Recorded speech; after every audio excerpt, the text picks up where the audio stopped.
Oh, what up, y'all? What up, what up, what up? What up, what up, what up? Hello, Skin Tight. Hello, welcome, welcome, welcome. I like your name, Skin Tight 70. Skin Tight 70. What? And I'm not gay. I'm not gay, girl. I like your name. Fancy. You're fancy with it. You come in the room fancy with it. Oh, you guys have no. Let me see if I can get this working. Nope. The camera still won't come on, y'all. And I have no idea why. So I apologize. As a matter of fact, let me see if I can do this. Let me see if I can. I should have did this before I even clicked on here, but I want to get into the book. I only have about maybe an hour and a half to sit here because I have to go and make another run. I got to go do something else, and then that will conclude my day. Kiwan is enjoying his birthday up there. Dakota has smashed cake in his face and all of that good goddamn stuff. So that's enough of that. The cake is good. I had a little piece. 7-year old. Let me see if this would do it. I don't know. Let me see. I try to change the USB port or something. Oh. So, but I said I was coming back, and I'm back. Yeah, I'm trying to get on camera because y'all about to see me toe up from the flow up. There we go. There we go. It worked on there. So something must be wrong with that. Might be some dust in it or something. How are you ladies doing? This is what you call prime exhausted. Exhausted, y'all. I don't even have any water down. Oh, wait a minute. No, I'm all out of water. I had some water, y'all. I had some water. Good girl been going. And the only thing that I did not do, two things that I was supposed to do. I needed to go by UPS because I ordered something, but pieces were missing in the box, so it needs to be returned. It was like, well, do you want us to just send out another one? You send that back. No, you know what? Once I did it one time. Now you only get one time. You only get one time. Then it goes back. So, and then I'll try a different product. But it was missing some things in there after I was reading the instructions to it. I was like, well, you can't do this without this and this without this. So that's got to go back. So didn't make it to the UPS store. And I didn't pick up my Secret Santa gift. And I have until Thursday to do so with that. So I'm going to have to squeeze that in. Crock pot is going up there, so that should be good and ready sometime about 9, I guess. How are you guys doing? I didn't come over here tell you guys how I'm doing. How are you girls or you ladies, women, females, all of that doing? Isn't it crazy how we got so many names to tell who we are? We're females, we're women, we're girls, morphodikes, bitches, hoes, all that shit. And we got so many damn names. How is it that we have so many names? Y'all looking at me? Y'all see me everywhere? I'm kind of everywhere. Just everywhere, all over. I decided I'm gonna do me. I'm just gonna surround me with me. Hey, me. What up, me? What up, chick? What up, girl? What up, girl? What up, girl? I want to know how y'all doing. I want to know how y'all doing. I like playing Kelly's videos from different parts of the states and in the other parts of the country. I like showing his UK videos, watching them. I like watching the videos from over in Africa. You know why? Because I like hearing the crowd more so than I love hearing R. Kelly on stage. That's R. Kelly on stage, not Mr. Robert Sylvester Kelly. But what I do like to hear so that I can continue to inject in me that there is people that still admire and love the art of R. Kelly. So I love clicking on different various of videos, hearing, like I say, the UK screaming and Africa screaming. And then, of course, the wonderful United States of America screaming. Ah, Kelly! I don't know. I told you guys about the one time that I went to, I think it's the Hyatt, downtown Chicago, where he had a rooftop mini like little concert, right? It was mini, it wasn't big, wasn't no chairs and none of that stuff, right? It's on a pool. He's at the pool in the middle of the roof, up there. And I don't think I ever heard. There was no. I can't recollect all of the screaming. I can't do that. Like it wasn't like that up there, and this was a long time ago.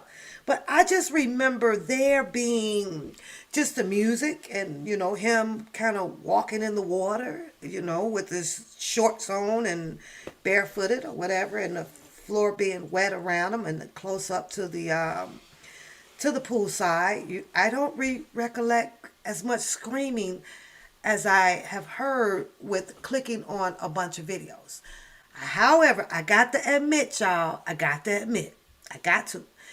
I don't think I ever heard the loudest crowd of people screaming with no one other than the Michael Jackson concert. I got the hands down with Mike on that. Cause I even have to turn the volume down. I mean, them white women be, I mean, screaming. The TLC. You guys just saw me at the TLC concert, right? Either I'm just not really into the music like that, or I don't know, but I can't fathom myself to be at concerts. The one that just happened with what's the guy that they claim did the spiritual thing or whatever, and these people went through the Travis Scott, right? Is that his name? Travis, right? And how they scream like that. You like me? I love me, girl. Look at I'm just everywhere. I'm just I'm just everywhere. You can give me some hugs now, Tania. You can give me some hugs. You can give me some hugs. I'm everywhere. But um I could, when I go to the concert. How about you guys? How about you guys? Do you guys, if you can think of one that you have been to a long time ago or whatever, are you one of those people that screaming just comes automatically when you pass through the gate, got your ticket, you're at the first 20 rows or whatever, or even in the way far back row, right? And your favorite star is coming on. As a matter of fact, let me see if I can show you guys. Let me see. I just may have the video to show you guys when I went to the weekend, right? And oh my god, why is my glass? I got some new glasses coming up, y'all. Coming up, I had to level up the glasses a little bit. I got some with a little bit more pizzazz color to them. Not gonna tell y'all all about them, but I kind of liked them when I went in there. I even fell for the goddamn eye exam thing and all this shit, and whatever the case may be. But I got to get rid of the plastic little things on here because it's really starting to do its damage, and it's like it's almost permanently. I'm going back to my story, dog, but it's I rub and I rub to try to keep it from marking me up here. You guys see that? But I don't know if the damages are done, and then I'm gonna have to get a guy to start sucking and looking on this right here, and I ain't putting no goddamn foundation on it. So don't not one of you people say, well, just put a little bit of something. That I don't put nothing on my face. Nothing. Not goddamn thing. But I'm gonna ask you guys, ladies, and now gentlemen, the question again. Are you one of those people when you go to your favorite artist concert, to as soon as they come out on the stage, are you one of those people that start just screaming? Ah, ah, do y'all do that shit? Do y'all do that shit? I'm gonna tell you why I don't like really do it, right? Because I'm thinking people are gonna be looking at me like, like what the fuck wrong with her? But now that I'm sitting on the outside looking in at all of these concerts, R. Kelly and Prince or Michael Jackson, Mariah Carey, and how these people be screaming, I was like, well, damn, it was perfectly normal for me to show up at the front of the stage and start screaming because we all look like some crazy ass motherfuckers. Any goddamn way. You say last concert you went to was Public Enemy. Never seen Public Enemy. Ain't that so that with the big clock with Flavor? That's the time that you went when Flavor Flav used to come on with the big ass clock, and you could not miss curfew time because all you had to do was look at his clock. That little big girl. I don't even know how he even did a show. How he did the Flavor Flav show with all them damn women, and you mean to tell me that all them women was attracted to a Negro coming downstairs, standing in front of them with a goddamn 20 by 20 damn clock on? Man, wait. I had a problem with that, y'all. As much as I love the Flavor Flav, I did. I watched a few episodes of the Flavor Flav, right? You didn't get rid of that bitch. That bitch is a talker. Flay, hurry up and eliminate that one. She is showing all your goodies to it. Flay, you need to dump that one down. She's trash. And she gonna keep up the most shit in your house with fights. Get rid of that motherfucker. I did. I was eliminating. I look, he could really talk to me. I'd help Flav out. Flav would have been really married and doing very well with probably about 10 kids had he let me pick his goddamn woman to eliminate. What I don't get about our people is how not only his show, but a lot of the other shows. What is what y'all watch, the Housewives or the basketball or something, and you sit there and you hear how all of these men, I'm sorry, Shannon, I'm sorry, so you're gonna have to just plug your ears up for a second, is able to get away with the way they treat women. You watch plenty of your actresses or your actors, just bounce around from woman to woman. That shit was okay with everybody as long as it wasn't you, huh? But what it did is what it does do is continue to condition our people out here. You know good goddamn well if a man done sat here and saw all of this stuff all on TV, this stuff has become of norm. They can do this shit. I can have plenty goddamn women. They do that shit all on TV. But Flavor Flav, y'all, I promise y'all, I don't understand it. And they says that it's always, I'm not saying that he's ugly. I'm not saying, because I'm just saying, yeah, little ugly ass motherfucker. He was ugly. Fuck it. Flavor Flav was ugly, y'all. Ugly than a motherfucker. Like, how you got all these damn hoochie ass women like around you and put you up on this damn pedestal, y'all, to where you is the goddamn king. I couldn't even understand the shit, and I ain't shitting on Rick Ross because I kind of like that. You know what I'm saying? At first, I didn't know what the fuck that was because you're playing his music and stuff. I had to ask, Coda now, what the fuck is that? Fuck is that? So threw me way out, right? Not attractive at all. Not attractive at all, right? So, but plenty women. Now you on the couch trying to hug with old what I say his name was, y'all, I forgot his name. Big old boy, right? And titties, bumping titties. So I was like, Rick Ross. I was like, oh God. You say who ain't cute? Who? Rick Ross ain't cute? I mean, he got a clean cut face. You couldn't kiss him today. Stuff. I mean, what helped Rick Ross out was his he his goatee and stuff was on point. And darn well I don't care what nobody say. You can't be that old and your hair is still that dark like that. Rogaine is a motherfucker, or all that goddamn color stuff. Or I know everybody be like, shout out to you. I even touched my shit up, y'all, because I was like, wait a minute here, girl, you overflowing with too much godly love right now. I love you, God, but hold on now, God, you throwing a way too many up there now, baby. I plan on going frosty. I do. I really like the short little afro of the frosty look, but Jesus Christ, what is in this food out here? I had 2, 3, and this week I had 100,000. Like,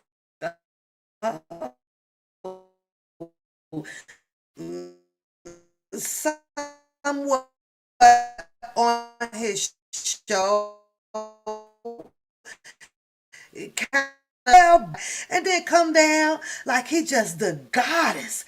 And like, nigga, I ain't trying. Where we going? We going to Outback with a big ass clock on? Like, where we going? But it worked for a lot of the women. That's how he was able to get, be who he is. Flav was part of this clock kind of, thing that somehow made a lot of women, you fancy, huh? You feel for you. I love him, girl. I ain't gonna never miss the time with that nigga. Mm-mm. You get it? Time. Y'all got jokes for days. They be corny and shit, but I got jokes for days. You can't never miss the motherfucking time. It's buffering. Why? Oh shit. And I got up the other screen so I could see it really, really, really good. Yikes.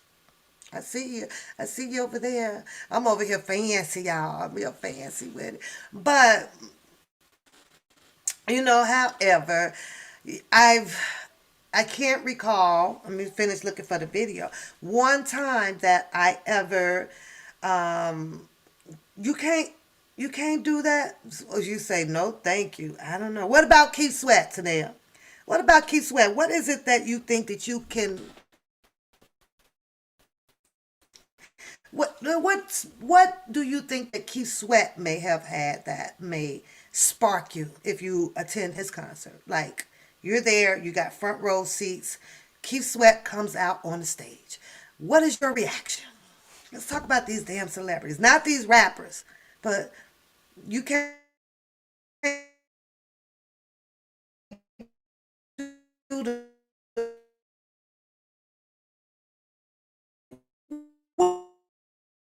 women. Oh, and you. I mean, you can now. Everybody has the body that you just kind of fall right in there. You know what I'm saying? You just, you the only thing about big man beauty is you can't sleep face to face. And I don't know this to be fact. So don't y'all be over there like, have well experience with some big men. Don't do that. Mm-mm. Don't do that. I'm just saying, big, medium, or small, you tend to, curl to the contour of how he's laying, right? Whether you poke out the bottom or poke out the top, I don't know. Whatever floats your damn boat out there. That's all I'm saying. I don't know. He's a nerd. You saw him in concert. Really?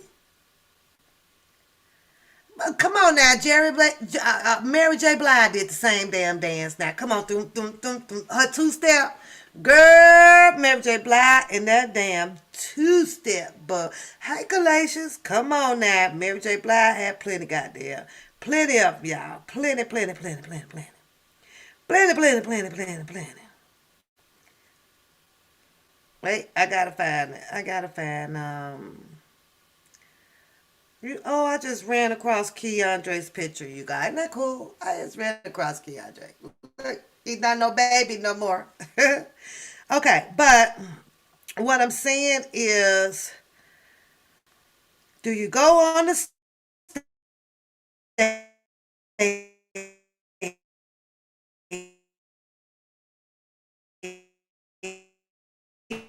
stage and start screaming?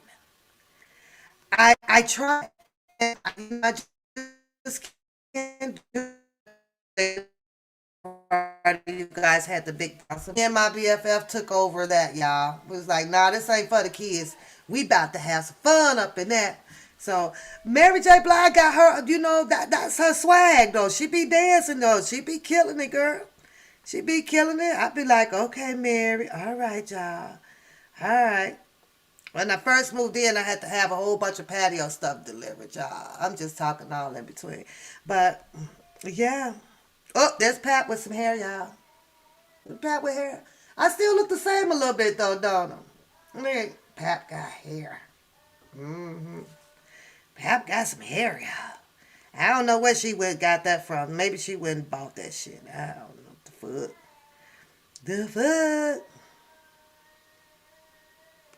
Y'all hear Keandre up there with that damn noise? Hmm. Pap out chilling at the Science of Industry downtown Chicago, y'all. Out chilling. Showing y'all some of my little doodly dop dops. I got a little rump in the trunk back there, Donna Shannon. I had a little boo boo. Yeah, little boom boom. I love the Science of Industry, you guys, in Chicago. Oh my God. It is so much to do up in there. I'm trying to get to the video though. Hold on to your panties out there. Pap and what baby brother? It's a baby brother. Yeah, baby brother. I'm gonna get to the video to show y'all how I just, just chill when I go to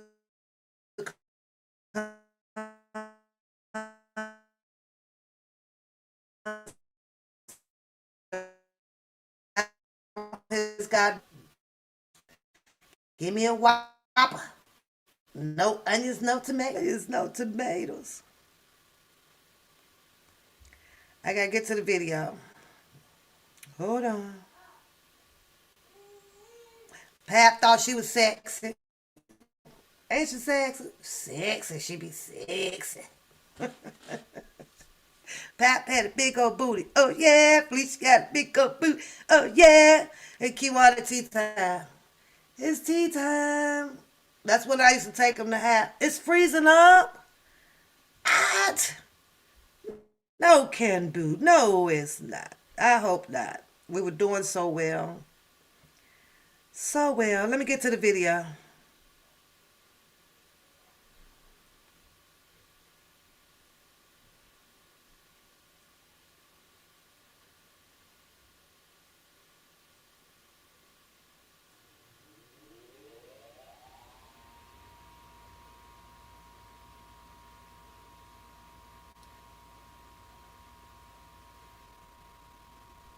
Pap got a skirt on, y'all. Pap got a skirt on. Pap got a skirt on. Skirts up. Hold on, let me figure it out. Yeah, y'all want me to get to pressing these buttons? I will do so. Let me click and see. As I'm looking at the other screen too, and it seems to be okay.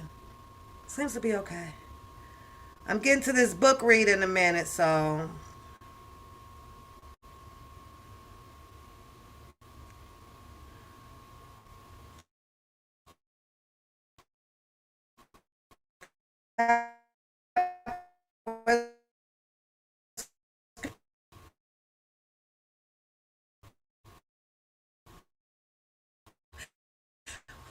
maybe it's the Wi-Fi, so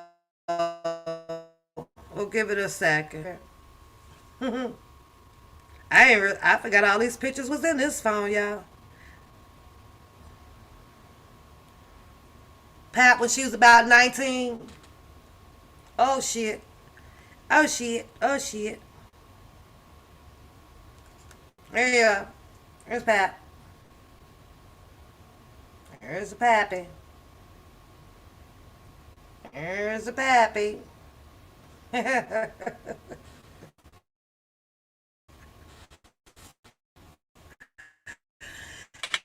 In real life, you about 350 in the RV to take you around in. Jiminy Cricket. Pap at Mall of America.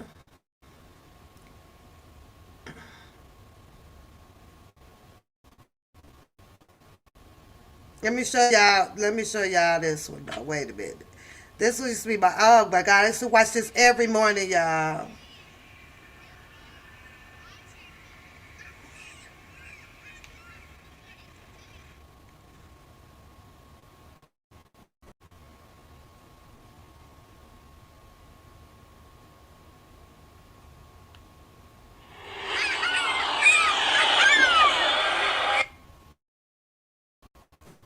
Wait, I gotta start it over.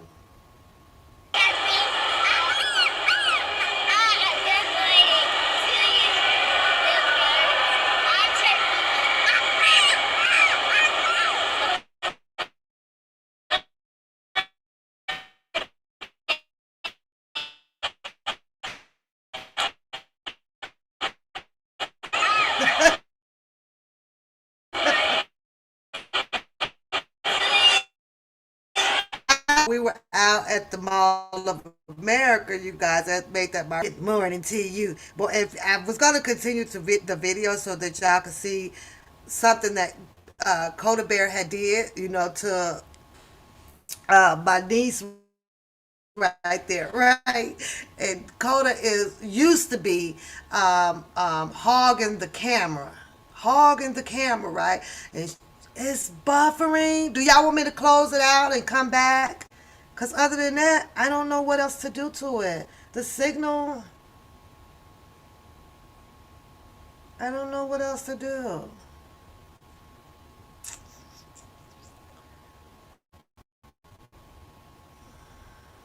Hold on.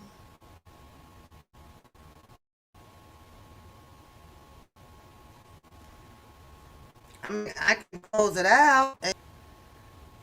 Other than that, I don't know. Okay, so we'll just give it a second, right? So right before I get to the book, so just going through this, I'm trying to find the freaking video to show y'all how I do at the concerts. Like nothing, like I just be there. I enjoy myself. I'll sing along to some of the songs and stuff, but yeah. Other than that, I don't do too much of it. Where's the damn video at? Jesus Christ.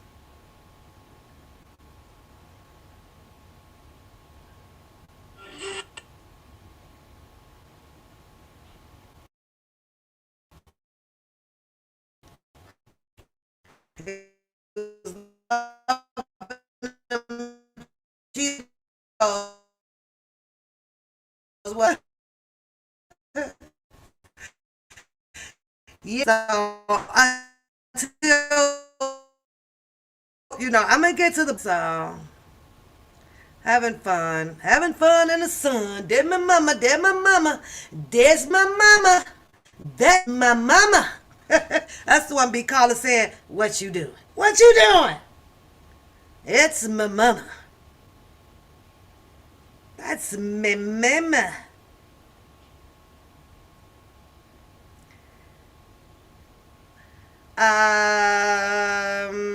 You guys used to hear me talk about Teddy's brother, right? Well, that's Bojingles to your right, and there's Teddy's to the left. There's Bojingles. I mean, Teddy's to your left, my left. Well, you guys know Teddy, right? Wait. Yeah, Teddy. Bojingles is on my right. That's Teddy's brother, Mr. Bojingles, right there. Gave him to the kids. They begged for it. They kind of ran away.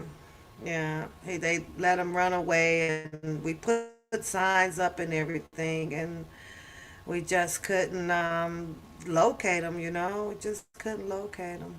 No, no, nope, nope, nope.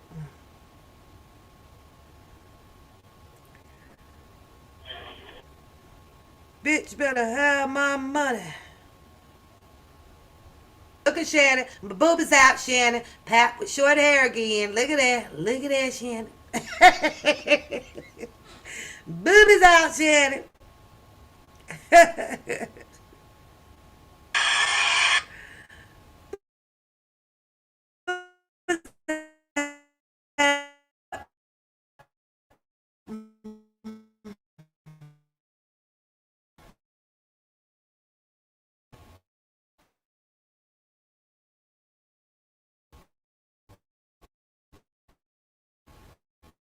Shannon must be gone. Tell him he missed the whole booby show. That don't happen too often, shit. Mm-mm. And Teddy was haircut, y'all. What it look like? Teddy was like, bitch, no, you didn't cut my hair off and it's freezing. No, you didn't. No, you didn't. First person named this restaurant right here. Ding ding. Let's see who could be first. Who can name that restaurant? Huh? Put it in the chat. What is the name of the restaurant? And I've been down there. I guess my timing, let me get the camera right, y'all. I guess my timing was off because I used to go there, and I don't fuck with McDonald's, but I used to go across the street to the Rock and Roll. across the street. Never McDonald's. Never, never have I ever used to go into this place. But I ain't never seen. It's frozen. Well, you just missed the boobies. What is the restaurant, y'all? Can you see it? Let me see. Let me get this light. I didn't have too much light. Let's do this. There we. Wait. There we go. That's better.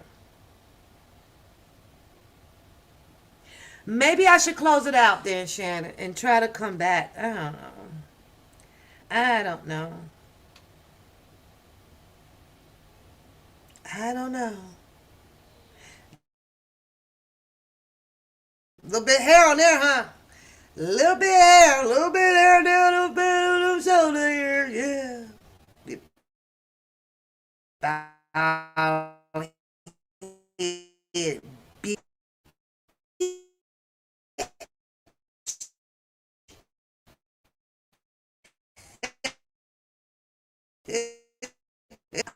I don't know why.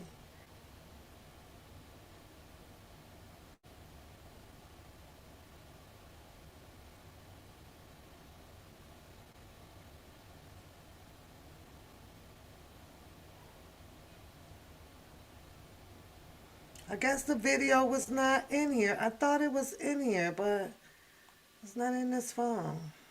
And if they done moved them to the cloud, then oh well. So my show is frozen, huh? Okay. He just said that it's frozen in too. So I don't know. And I tell you, I guess I just not having no good luck on here this week. And I know this that everybody's leaving, so it must be frozen pretty damn bad, girl. So I'm glad I didn't start the story. I'm glad I didn't start the book, Beauty. Jesus.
It's good now. Okay, you sure? I can't find a damn video any damn way. Nope. Nope. Nope.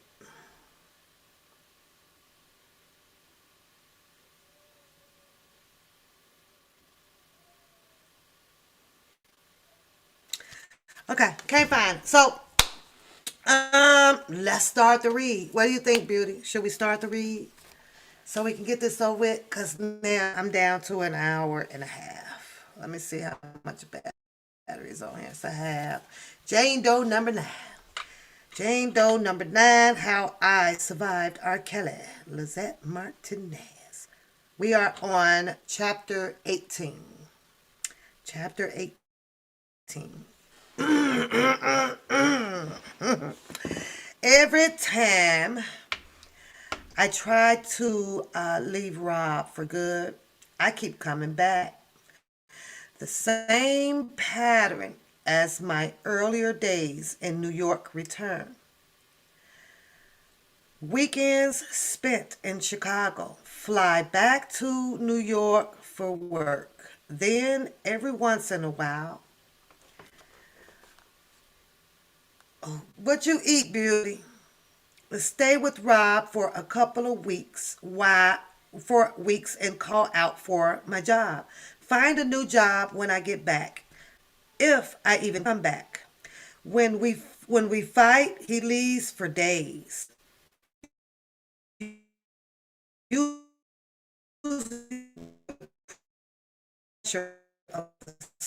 forgive first. I'll be angry. I'm worrying the Rob won't be back this time, and I'm alone for good. He always comes back, though, usually with a gift. He always gentle and sweet when I see him again, and I wonder if I'm blowing everything out of proportion. When I confess my doubts to Rob directly, he reminds me how busy he is. There isn't always time for me. He's vital to the music industry right now. And where it's going, I guess it's easy to forget that he's not just Robert to everyone.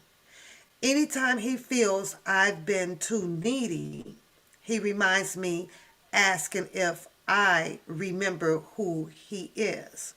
Oh, a beef roast. Oh, yummy, yummy. That's exactly what I got going on upstairs. Usually, he leaves for longer after these conversations just to make sure the point hits home.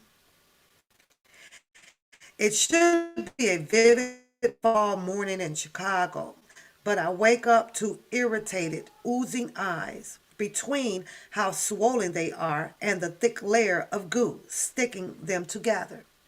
I can't open either more than a slit. I manage to shuffle around and find clothes, dressing myself awkwardly. Then call the front desk to set up a taxi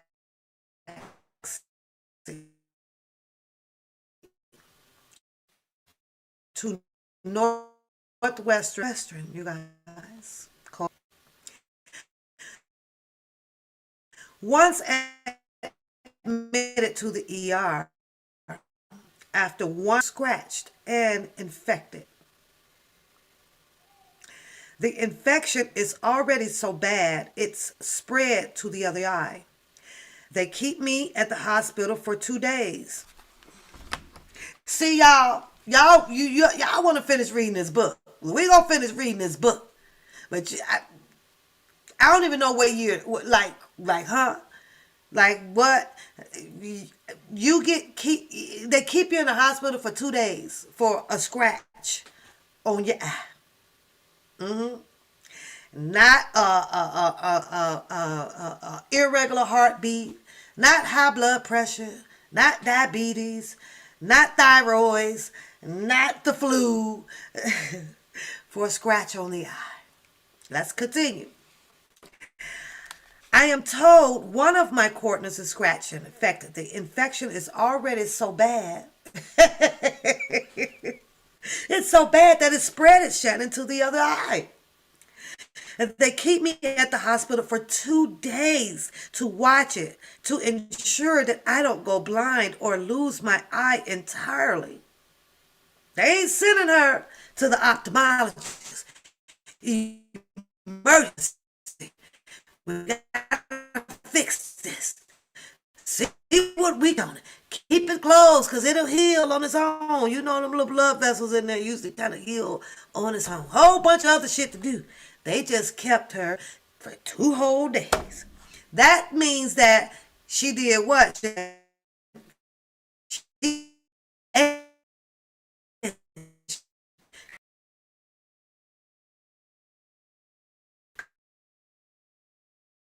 as you know, up in, we got tombstone frozen pieces and we can get you snacks and we sure enough got you old Sprite some motherfucking way. They be about that goddamn small, but you could tell her to bring you two of them bitches. Yes, you can. Shit already paid for. Shit already paid for that. I don't know if she has any insurance or anything, but somewhere she sure is back and forth to this hospital, right? Back and forth to the hospital, you guys. Excuse me one more time, y'all. Then I'm gonna put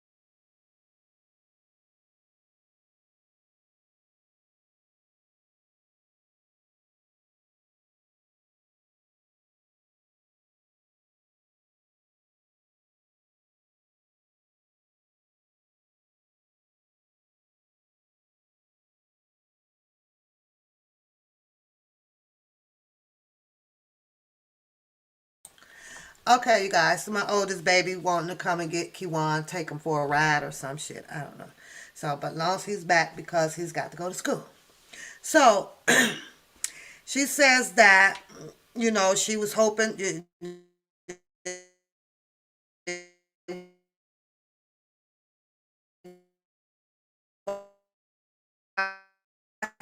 guys again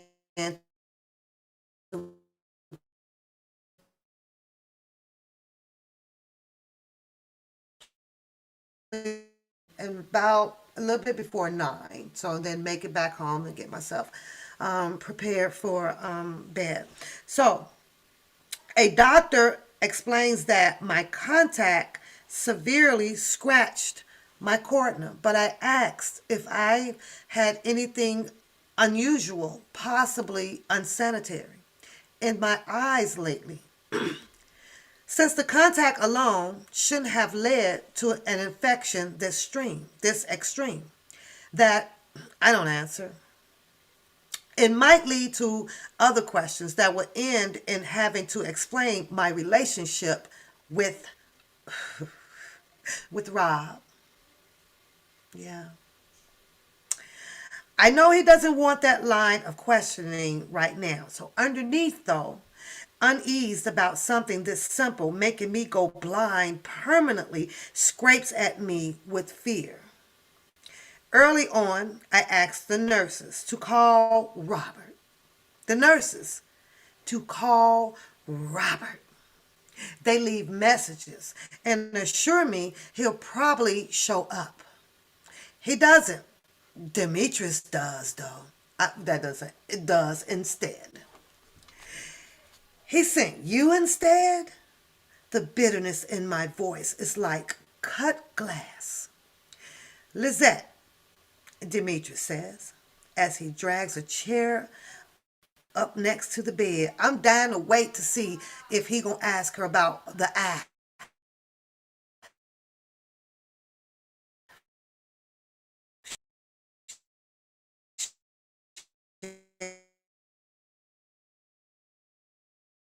Somewhere in this goddamn pain on it, right? She should, but we will see. He's in his own world.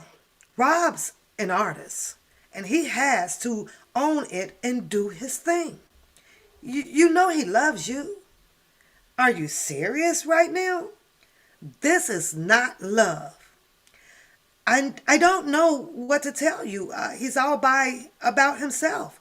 You know that. Well, I'm sorry he's not here, but I'm not gonna leave. Okay? To be fair, even though Demetrius covers for Rob a lot, he also tries to help him, shape him into a better person. I don't think he knows the extent of Rob's twistedness.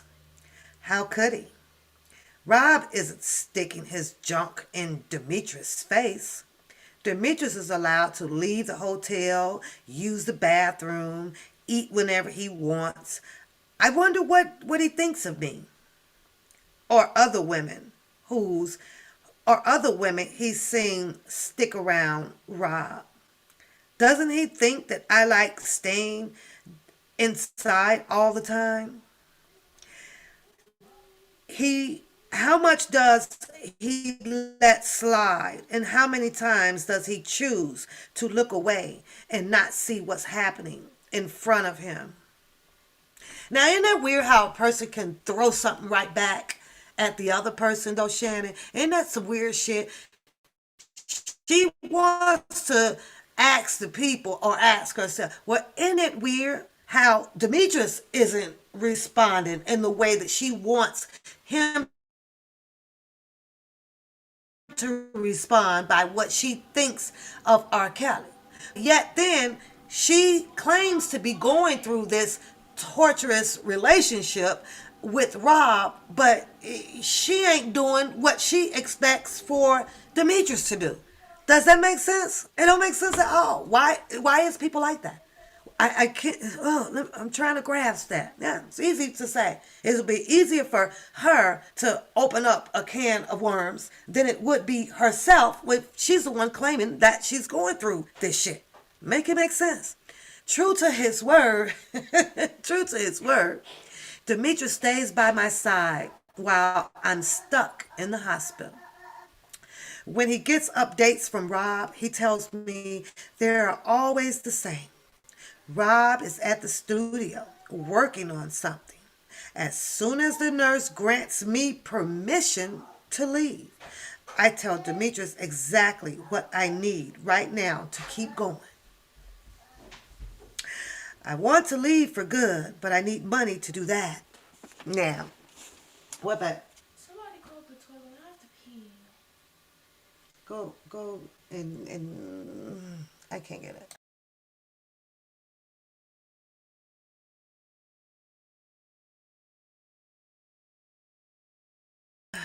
So, as soon as the nurse grants me the permission to leave, I tell Demetrius exactly what I need right now to keep going.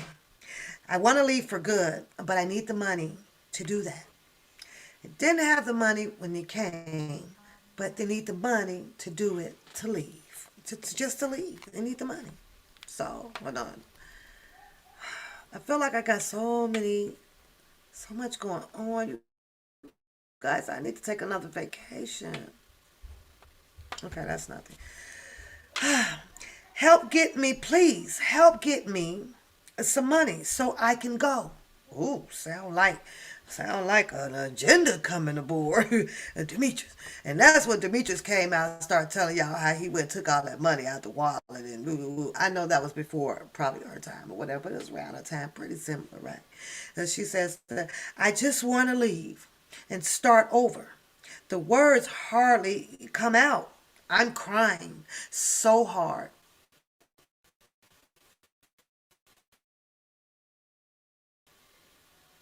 Exactly, Harlem. She never come back. Just give me the money. Show me the money. When they do, I'm stuttering enough to make my head rattle from the way his intense expression shifts to melancholy, and then, I guess that's the word, melancholy, and then a half smile. I know he hears me. He doesn't fight it, just nods, sets a hand on top of mine like this. Oh, it's going to be okay. It's going to be okay. When that hand goes on top, when that man put that hand on top and had that that little smooth little stroke to it, it's going to be okay. Yeah.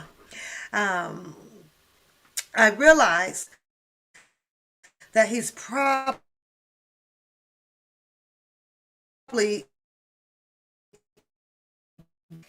he does seem mean when I keep putting my Demetrius leaves the room to call Rob, and I slip off my crumpling hospital gown to pull on my own clothing again. Doubt snakes up my spine as I fold up the gown and set it on the bed. Now, I don't know who folds up them goddamn gowns. I had a gown on once upon a time. I had to pull the goddamn thing off, throw in goddamn bed and leave. They got a whole hamper thing in the drawer. You pull it open, you throw it in, or they got the little garbage tub thing, sit there, with plastic lining around it, you drop it down in there. She said she had to fold hers up. Like I folded shit. The most important thing is to take care of myself. A deep inhale, and I pat the groin and turn to put on shoes. When the knock sounds at the door, Demetrius slowly pokes his head in. You're all set? I'm taking you back to the hotel to pick up your stuff, and then I have to go meet Rob.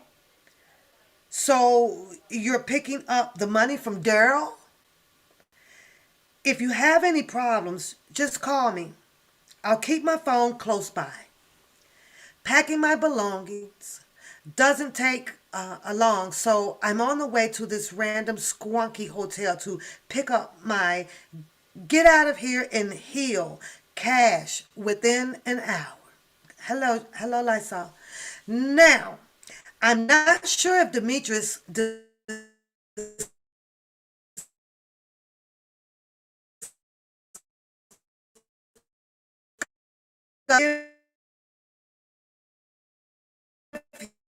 he's just helping me be angry. Bedside table to buy pants and shirts and dresses. But now it's 1,000 to recover from the last 4 years, a miscarriage, and a severe eye infection while restarting in another state. Oh shit, hold on.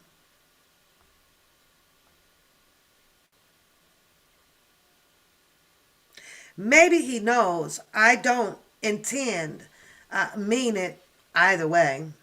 This is the only course I see to get home and heal because I don't have funds after being trapped in a room and on and off for so long, not being able to work. Granddaddy playing all of it.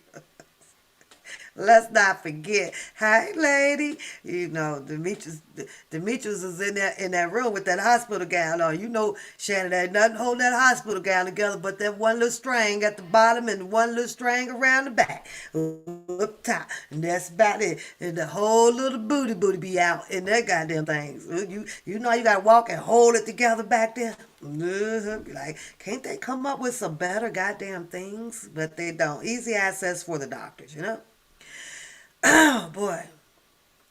Either way, this is the only course I see to get home and heal because I don't have funds after being trapped in a room on and off for so long, not being able to work. The cab pulls up to a super glitzy hotel where two men offer slight bows and my way in. Golden handles are open to a cheery, cheery man lobby. I noticed a couple plush chairs and past the receptionist desk and make my way over to wait.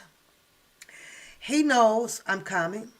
Within minutes, Daryl McDavid is exiting the elevator.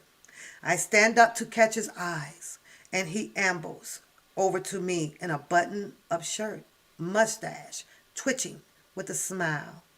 Wow, you're looking very pretty. The wink is a little too much. Well, thank you, I say, hoping my business voice sounds professional and severe enough to make this an easy and swift transaction. I want to be on my way. He chuckles a little, probably at my clear lack of appreciation for the comment, and hands over a wad of cash. Here you go, lovely. Thank you. Have a good day. Daryl attempts.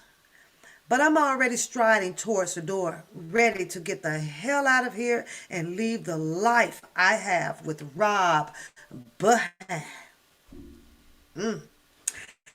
Chapter 19, y'all. Chapter 19. And like I said, throughout the part where she talked about she had retina infection and was hoping to not lose an eye and was kept in the hospital for 2 days.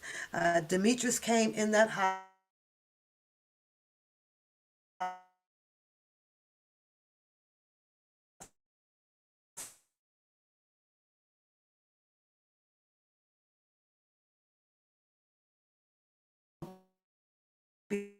doctor says because if you gonna being the skin color that we are, we gonna be a little bit of both. We gonna be a little bit concerned. I'm gonna be a little bit nosy. Bitch, what happened to your eye? What the doctor say? Well, how long is it gonna take? Is it gonna heal? Do you have to go see the ophthalmologist? I mean, like what? But no, Demetrius ain't. She ain't mentioned nothing about Demetrius needing, any question about the eye that should have had a pirate patch on it. The pirate patch. 19. Back in the glorious heat of Miami, I'm collecting myself. I'm putting all the little pieces of my life back together. But there's a weird feeling of normalcy about all of it. After all the back and forth and waiting on Rob's generosity, it's an accomplishment to stand on my own 2 feet. Robert knows I don't want to see him anymore. He tries calling. The first attempt to reach out was an apology or a sort. That that song, "You Are Not Alone." That song is for you. You know the situation happened and I wasn't there. And you lost a baby, and I know you've been on your own a lot, even as a kid. But I wanted you to know that I'm thinking of you even when you're not in Chicago with me. Missed a few more calls, and then I get this one. Zach, I found the Lord. Sorry, what? I found God, said. And I'm bound to head on the straight and narrow. Oh, it in the past. It's gone and forgiven. And I'm done with that. I'm done doing bad things. I'm genuinely happy to hear that. It's so good for you, Rob. Yeah, I just wanted you to know I'm on a new path. I let the next calls go. I needed to finally move on and not let things linger. Otherwise, I get swept up again, and that can happen. And this time around, whether he changed by God or not. Then the bump shows up.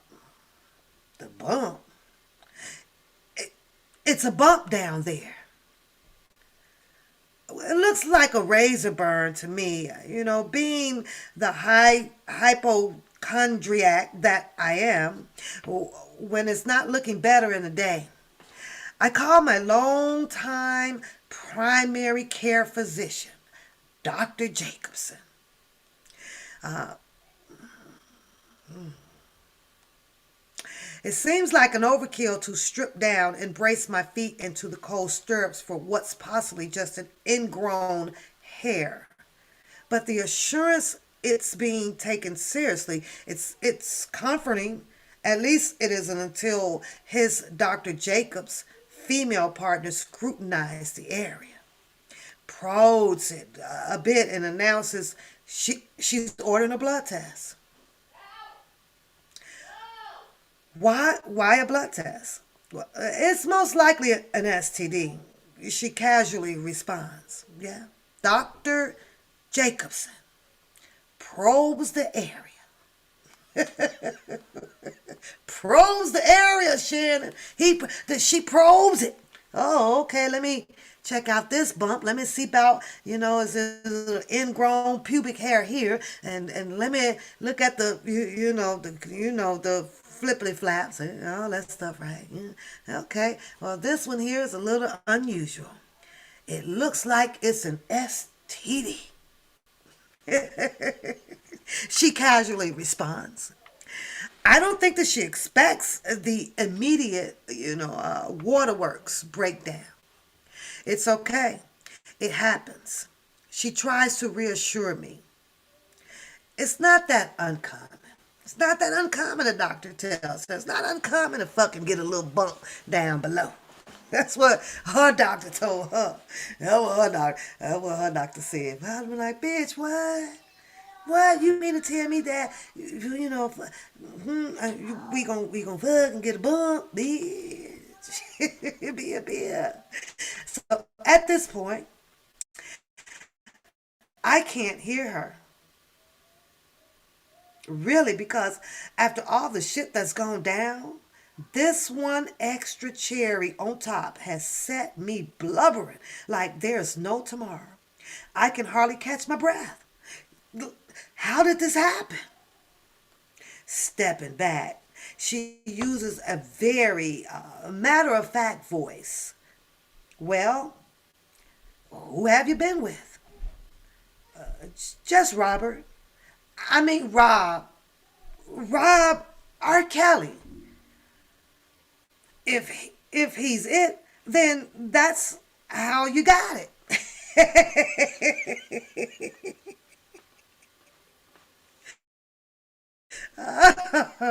Excuse me, y'all. I'm sorry. It's just some things, as we go through this, that it just makes me laugh.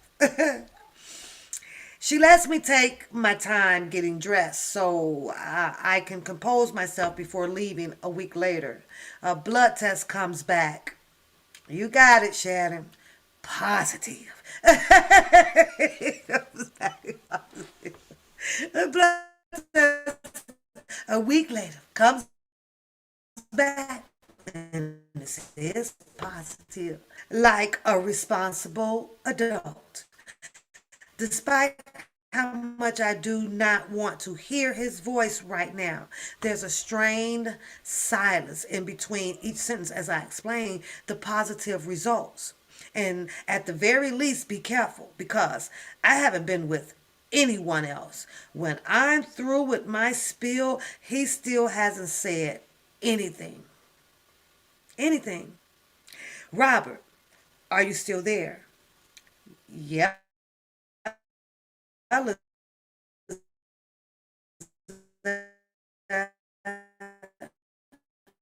Shit. Excuse me? You must have been with someone else. Huh. Shout out to R. Kelly because that is the right way to address that. That's usually what the men do. That's usually what the men do, though, Shannon. Come on, Shannon. Keep that shit real. You know that's exactly what they do. And motherfucker be like, shit, who the fuck you been with? Oh, shit, you must have been with somebody else. So shout out to R. Kelly for coming back with that swifty response of what she claims that he says, though. Yeah, Lysol. Yeah, we're doing the Jane Doe #9 book about Lizette Martinez here. Oh, by the time our conversation is over and I'm pressing the button to end the phone call, I am on the floor bawling. Not just because I'm upset about having an STD, but because I feel humiliated. Again, by him not owning up to it. He straight up accused me of being loose, talking to me like I was trash, who just out with anybody who could have gotten it anywhere. I mean, well, Demetrius showed up at the hospital. Demetrius showed up in the other chapters to take, the cab driver. A lot of time spent with Demetrius because according to a lot of this shit in this few chapters that we have been reading, Kelly ain't there. She upset literally because Kelly ain't there. But Captain Save a hoe comes about every single time. And it been, according to her words, Demetrius. So I don't know what to think now at this. I can't think for y'all, but according to her story, every time I can't get hold to him. I know he at the studio and he at this, but have no fear, Demetrius is here. Woo cha, woo cha.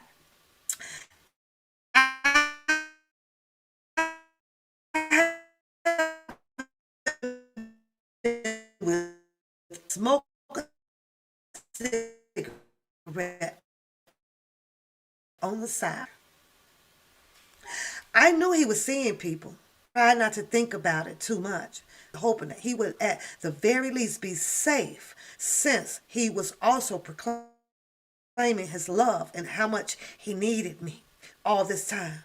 Oh, there's probably 30 girls in Chicago finding razor bumps right now, and I can't believe I am one of them. Wait a minute. A razor bump isn't a STD, is it? Isn't she just having like a bad shave?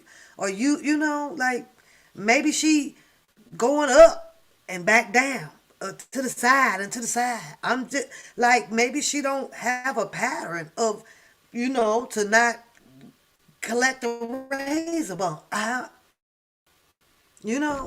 Men do all this all kind of ways on their face and shit, and it depends on how you done left the hair shaped up underneath the skin. Or grow back, you get your bump, and it start irritating you. Well, she had a doctor by Mr. named Dr. Jacobson who diagnosed a goddamn razor bump as a goddamn STD.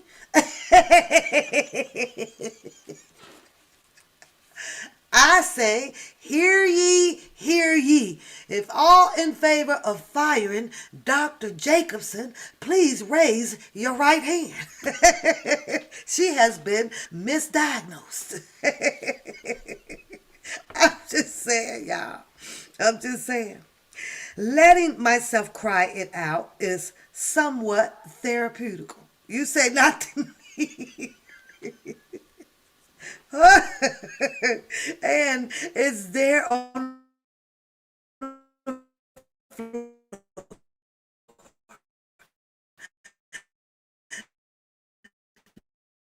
protect myself from him, that you call him. He came into the store the other day and he recognized me. And all he could talk about, though, was you and how he needs to speak with you and blah, blah, blah. All of that stuff. Asked me if I've seen you in the last few months or if I knew how to get a hold of you. Months months after I spent trying to move past and, more importantly, away from the trauma of those nights in Chicago. I've been staying with my mom in Miami in a little one bedroom, working and going to night classes to get the high school diploma that I missed out on before.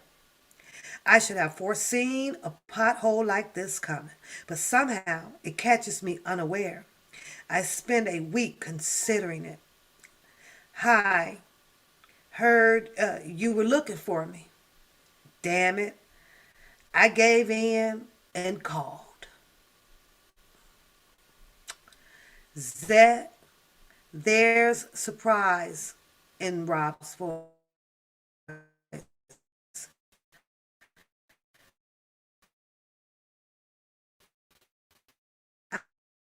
I love you.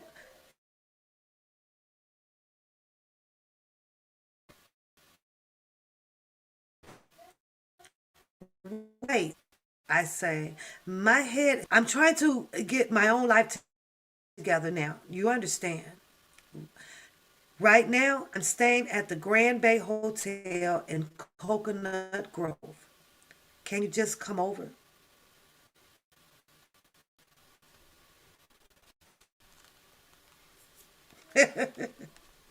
You telling them, beauty.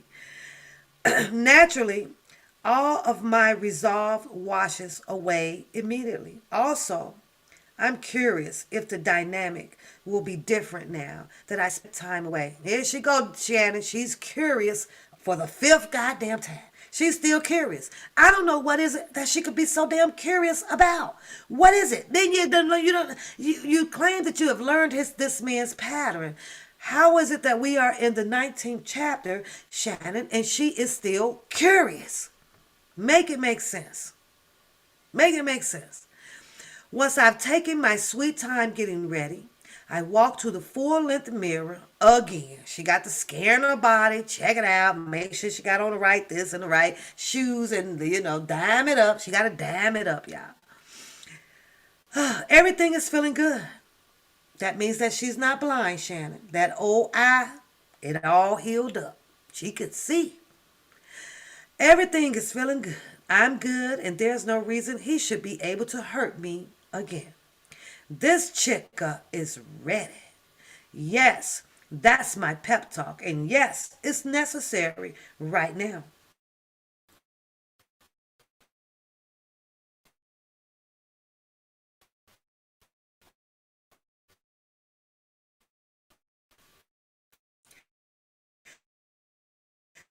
But my motive, the entire conversation between us, nonchalant, and I think that I've got this. And then he invites me to his concert the next night. This throws me off. Not exactly on par with the fix up. My life fans overall. We just talked about that. I'm gonna pause for a second of how you react when you attend a concert. Are you one that when your artist comes out on the stage and you instantly "Ah!" or do you stand there and go, yeah, that's what's up, yeah, that's what's up. But here, hearing her say what she just said, like, she ain't into enthused about going. Cause she ain't trying to see all you damn fanatic ass fans screaming. She not. And I kind of felt like that too sometimes when I go. But I also was used to wonder what people would think about me if you saw me standing there screaming to the top of my lungs and you're just standing there, looking and they introduce and you just do a normal clap, hey, welcome, good to see my artist. Well, she seems to feel that away, y'all. She does not want to be over around or watching his over dramatic fans.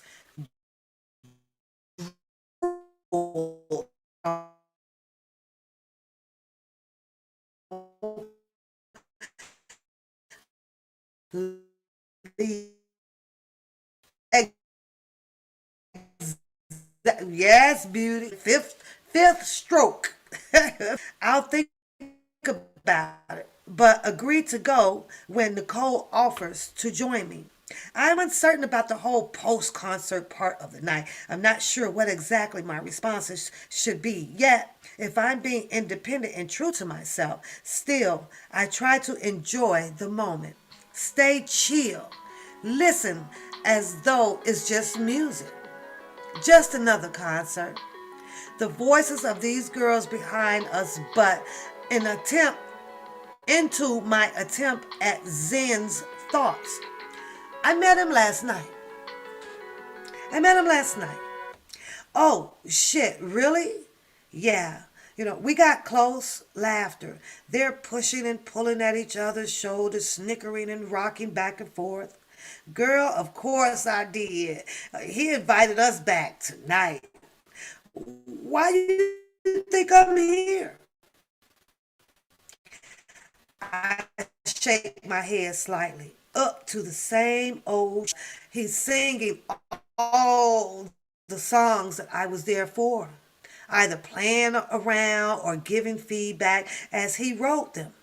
I can't quite show out. Heard these before. Can we move forward? She got you too scared to get the shavers on, huh?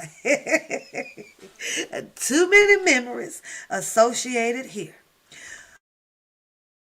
On the other hand, I'm not a huge fan of going down this particular memory trail.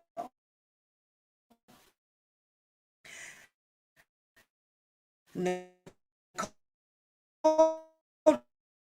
what do you want to do with the grown, you know, and everyone to an after party to push the Shrekery voices of the girls from earlier out of my head? Maybe if I squint hard enough, me and him are friends. I really want to go, but I get it if you don't. Uh, she's nice. My squinty moves to the lights. I know I'm avoiding making a decision. I can zone out if I just stare into the brightness. It'll at least get rid of those girls' faces. You guys are listening to the pattern, well, to the jealousy part of it, right? She's not too fond of people gawking and drooling and stuff all over Rob. She's at the point she doesn't think that she can handle it because of the presumption of, possibly believing that, yeah, I'm that girl. I'm the only chick. I'm only, it's just me and Rob. But finding out that there's a lot of fans that's out there that grope and ghouls and drools over Rob, at his concerts and things. She doesn't like that. Do you know? She doesn't want you to do that shit. No, she doesn't want you because she knows, as a woman, that you may have a shot at him or he may want a shot with you, whatever the case may be. So the women, in this case, Lizette, nah, she ain't like that shit. You drooling over my damn, and then, she got a little jealousy in her, right here. I guess we can go, or whatever. Just like my first concert.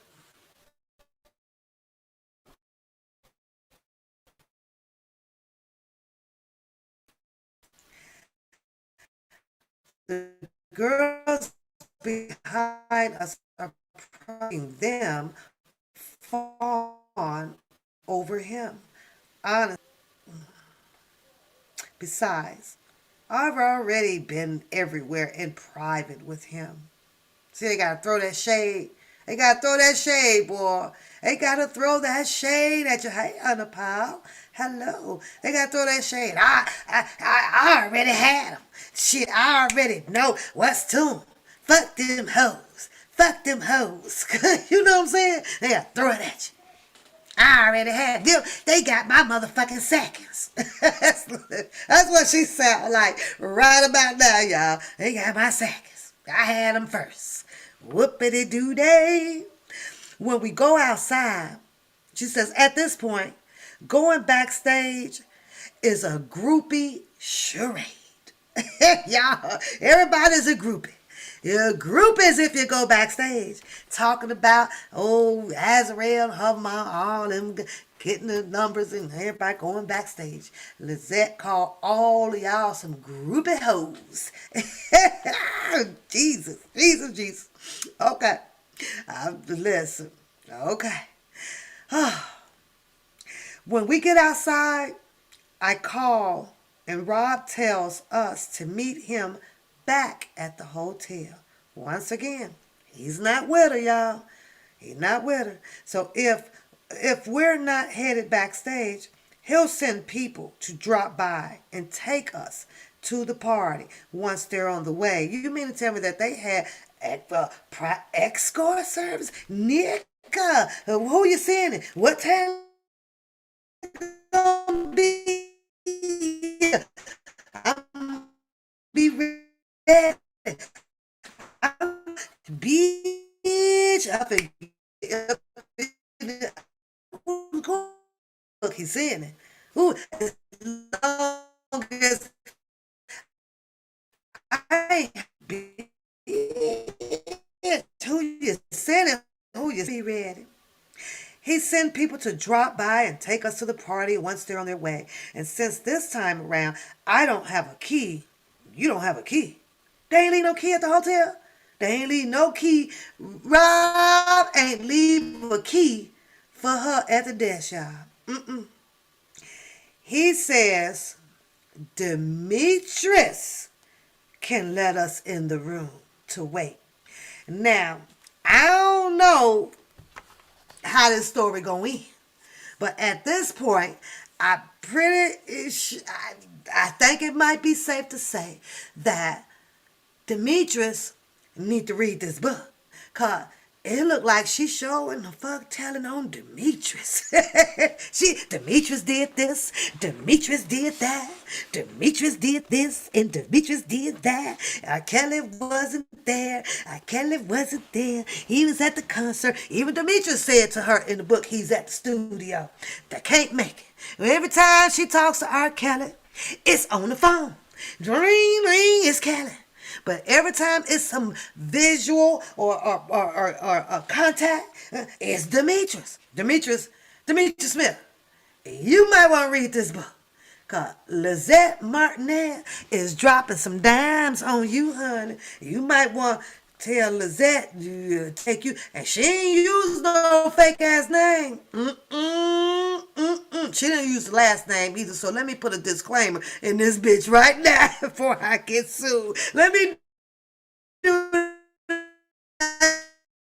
shit. So let's clean that up just a little bit. Let's just over there. It happens to be named Demetrius. Y'all feel what I'm saying? Whoa, child. I'm just saying, because sometimes people change the character, change the names or whatever. It just might be a coincidence, Demetrius is Demetrius. I'm just saying, Demetrius. And you all know me from Adam and Eve. But baby, the way I'm reading this here book here, baby, she told a whole lot of what you and her was doing. Not a whole lot about her and Rob. You might want to check that out. Just in case. Your testimony might not mean shit on that stand, and them people is gonna come get you for perjury. I'm just saying, if things don't work out, and Zet don't make millions off this damn book or nothing, and she might blackmail your ass right here. Right here. I'm just saying, you better go get that money like she told you to do. And all of a sudden, instead of Demetrius showing up, little chain, who was it, y'all? Showed up, said, hey, Zach. And she claims handed her a wad of money. The wad of money didn't come from Mr. Kelly or Rob. That money was transacted through another guy. It wasn't Rob. According to her words. These are not my words. These are her goddamn words, right? Hell send people to drive by and tell, I don't have a key. He says,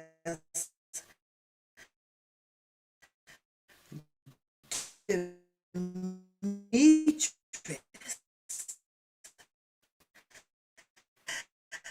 as you met Demetrius yesterday too at the hotel.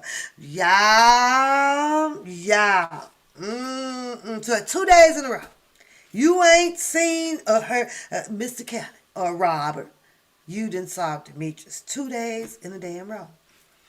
I immediately head up towards the room from the other night. Didn't she? Wait a minute. I thought did she leave Nicole? She ain't with Nicole no more. She done left Nicole. And okay, but I don't know where Nicole went, y'all. It don't say, but I thought she was just with a friend or something, Nicole or some shit. Oh. Demetrius intercepts us along the way. See, she says us. So there she is with the girl. But here she says, I immediately head up towards the room from the other night. She doesn't say me and so. She says I. But then she comes back and says that Demetrius intercepts us along the way, saying no. Rob's got another room for us to wait in until he can stop by or send someone over. Oh shit. I gotta go get a charger, y'all. Oh shit. Hold on, y'all. I gotta get a charger. Sit tight. Don't go nowhere. Give me 2 seconds. I gotta run upstairs. I ain't no charger. I didn't think I was gonna be reading this damn long. Do I have a USB? Do I have a cord?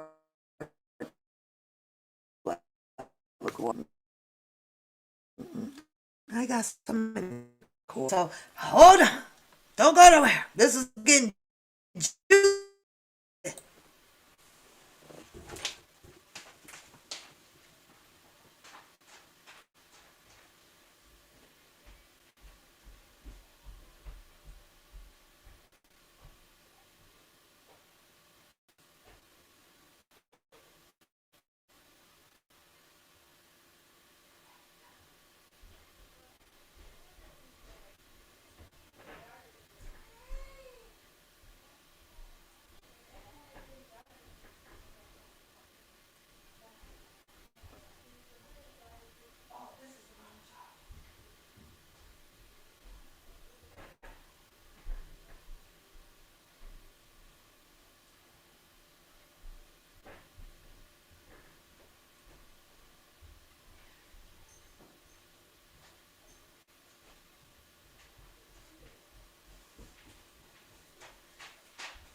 child.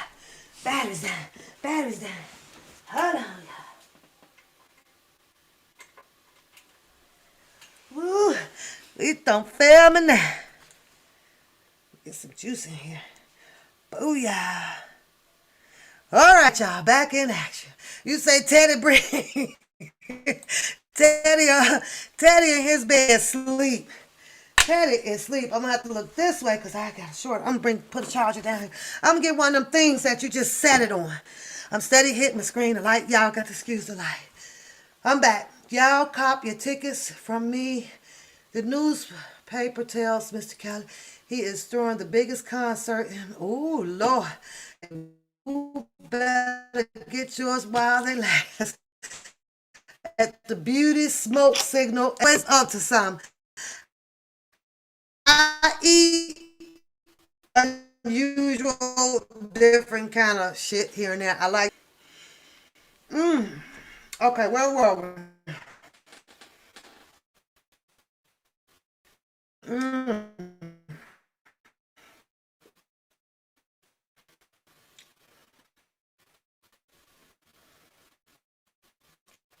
The room for us waiting. He's coming.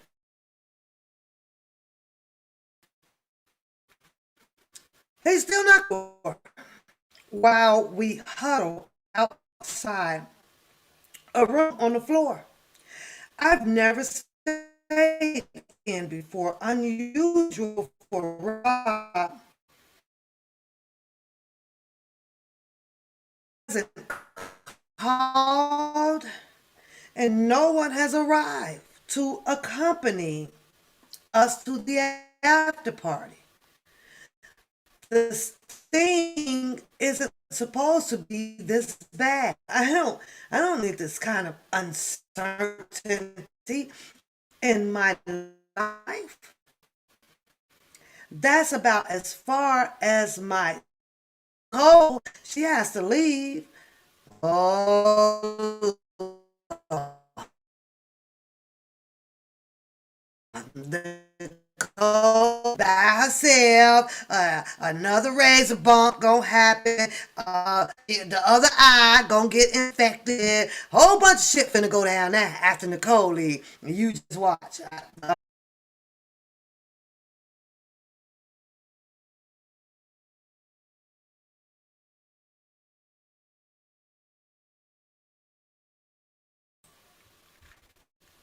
Can y'all hear me? Somehow it started all over, you guys. My stream went down, came right back up. Are we good? Can I get a thumbs up? Somebody let me know if we're good. We're good? Okay. Thank you, Anna Paul. Okay, let's go. I don't know what happened. It sure shut down. Let me tell you.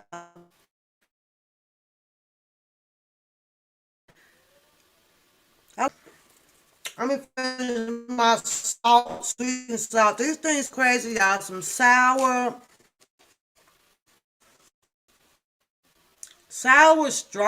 strawberry belts. I don't know, kind of weird, but I like chewy candy. Okay, I'm ready. I'm gonna get this salt down. I'll be ready. But Nicole has to leave, y'all. Nicole's leaving. She currently is taking care of her parents while they're in a transition period. I don't have a way home. How did Nicole get? Okay, keep going, Pat. And my mom would be pissed off if I knocked on the door to be let in at 5 a.m. No, I got them upstairs too, but I just grabbed the. Got a mixture of it. Those are upstairs too, girl. I got those too. No, if I knock on the door and to be let in at 5 a.m. or something ridiculous, that would wake her up in the dead of night. Waiting is looking like my best bet.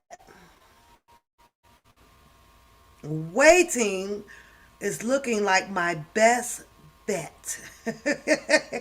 She, under par, you say, my my laughter. I under par, girl. If you just like, you have no idea, but my family be like cracking up, like what the fuck? How you the only one in the generation like that laughs? Like, I don't know. I don't know.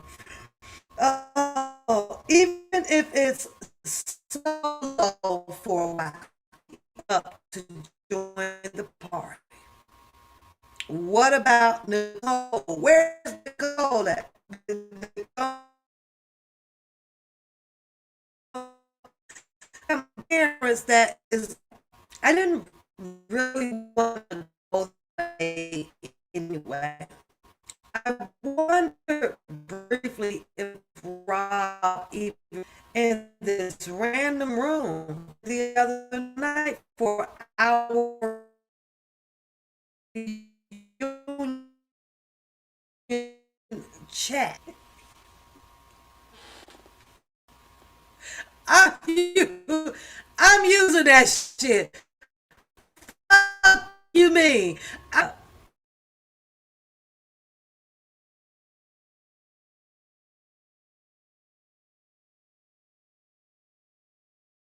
With the infection.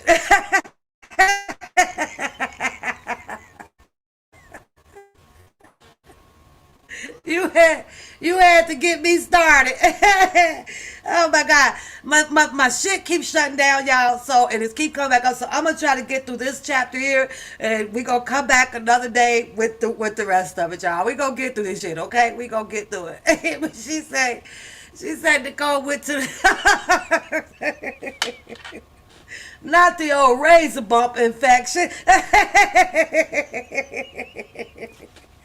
Oh, when all they had to do was swing by Walgreens and get a set of twist. They could just when he got saved a whole bunch of money, went to Walgreens or CVS or some motherfucking Dollar General or some so the Dollar Tree, who then went up another dollar, so it cost him another dollar to get him from Dollar Tree. And just get a little pair of tweezers and just snatch a little motherfucker ingrown out. Let's snatch it on out. Let's snatch it out. That would have cured that whole motherfucking STD problem that they have. You said the minute clinic. Oh God. And you got bars, girl. You said the minute clinic. You got bars. You're spitting bars, girl.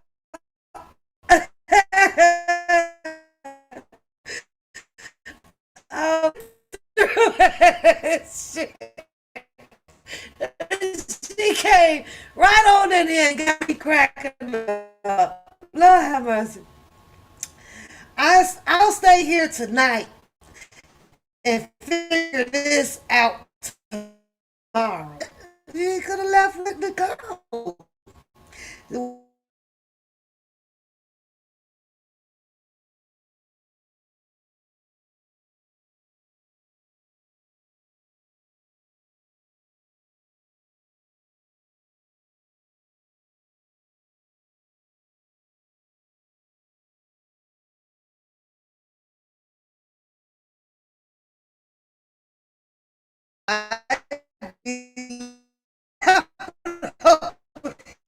Book is only being used for educational any rights of this book that was written for whatever goddamn purpose and reason that it was written for. I don't know. Tears start rolling down hot and fast as I sit. I gotta get through this chapter there, y'all. Sit on the corner of the hotel. What's she crying for? She wasn't crying when Nicole was just there. She wasn't crying when Demetrius swayed her in the freaking room. She wasn't. Now she in the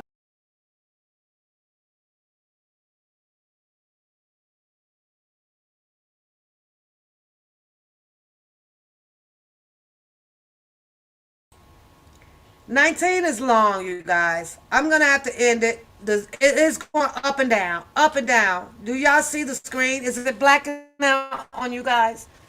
Is it blacking out on the Paul? I don't even see. I see beauty. I see beauty. It is blacking out, you guys. Like this is nuts. Let me see where I left off at. I'm gonna have to come back. Yeah, it's blacking out really bad, and that was 4 times. So I don't want it to sound all choppy and stuff. So yeah, I don't know what happened. I don't know what's going on with it.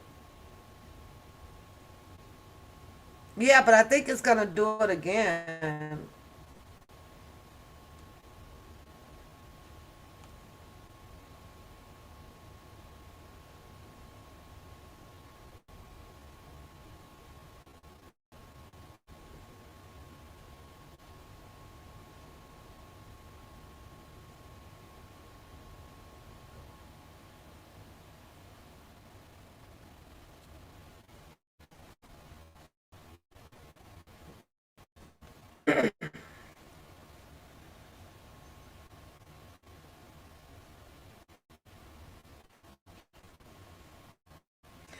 Okay, I'll try it one more time. Yeah, if it goes out again, then I'll come back later and I'll bookmark what I have and I'll have to pick up from there, you guys. So I'm sorry.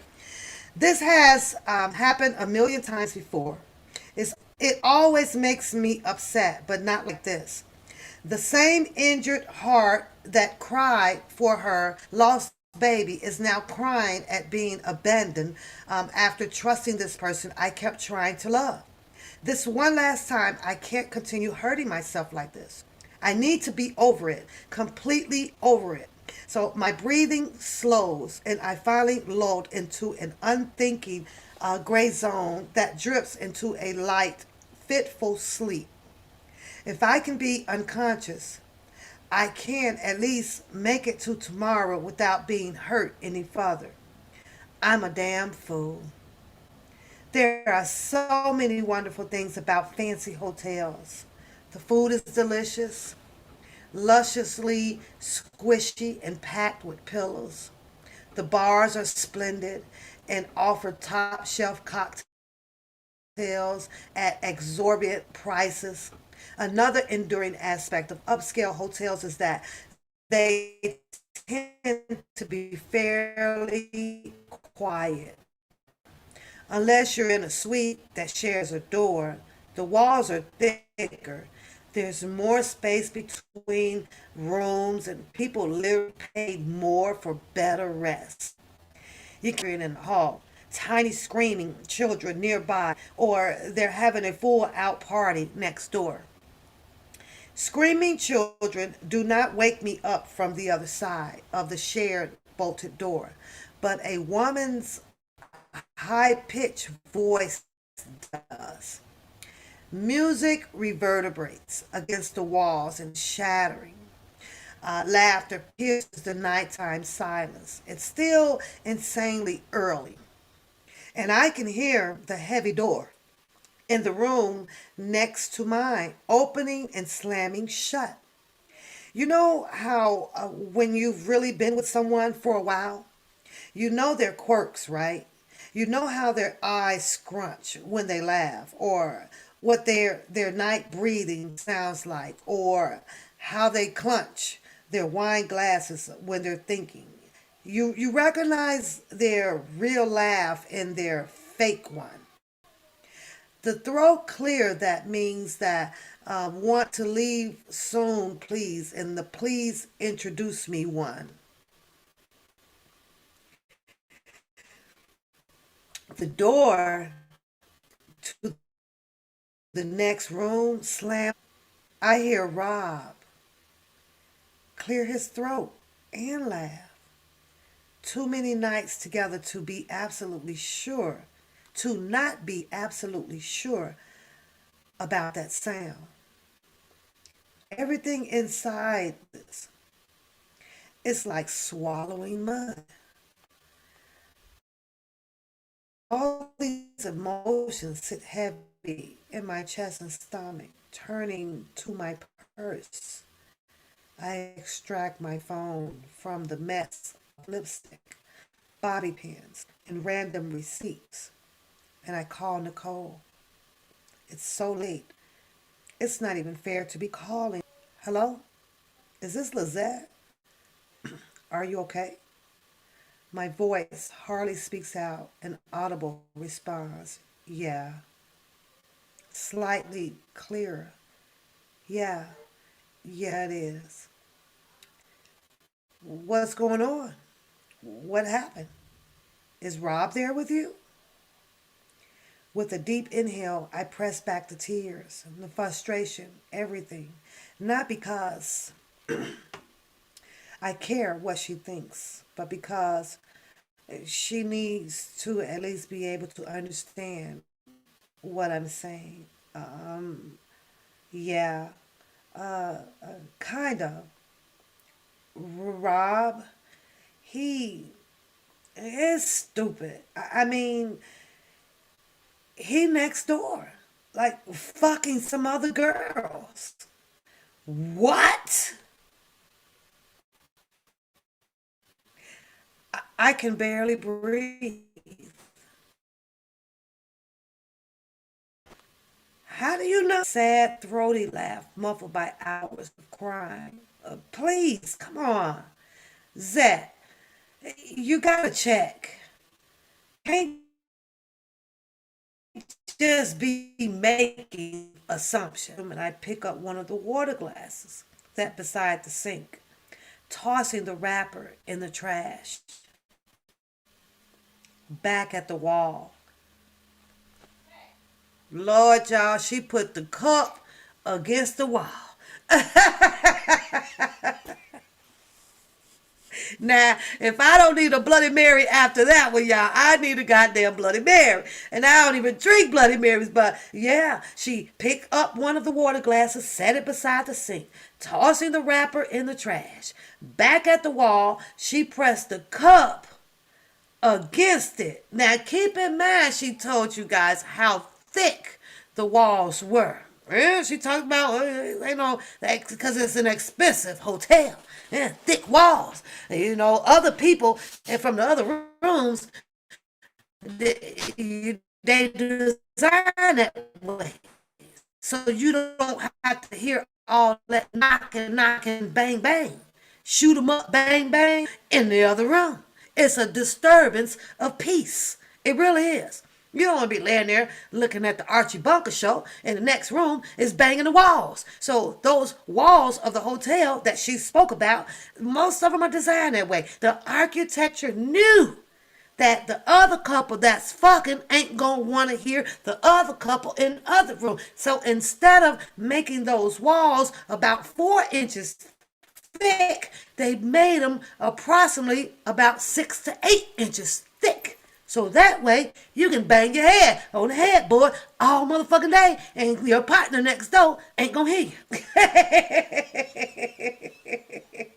But she says that she opened up a cup, threw the plastic away, and put the glass on the goddamn wall. Uh-huh. It's him. His laugh breaks through the music and his voice. Though intelligibly is undeniable hiss from the tone. I can tell he's cracking joke from a cup that's leaning up against the wall. It's Rob.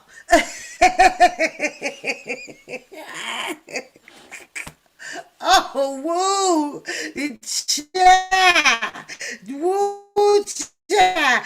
Yeah, I know I'm finna go back old school, boy. I'm finna be putting a whole bunch of cups on walls and shit around here. Every goddamn way. What the fuck is going on in that room? Listen, I didn't still do that. I didn't even know they still need that the cup the wall shit actually work. I never believed it. But Lizette said that shit work, y'all. She said that she heard the laughter and the giggles and the moans and the squeals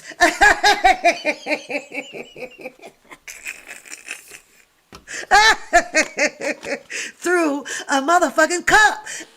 It's him.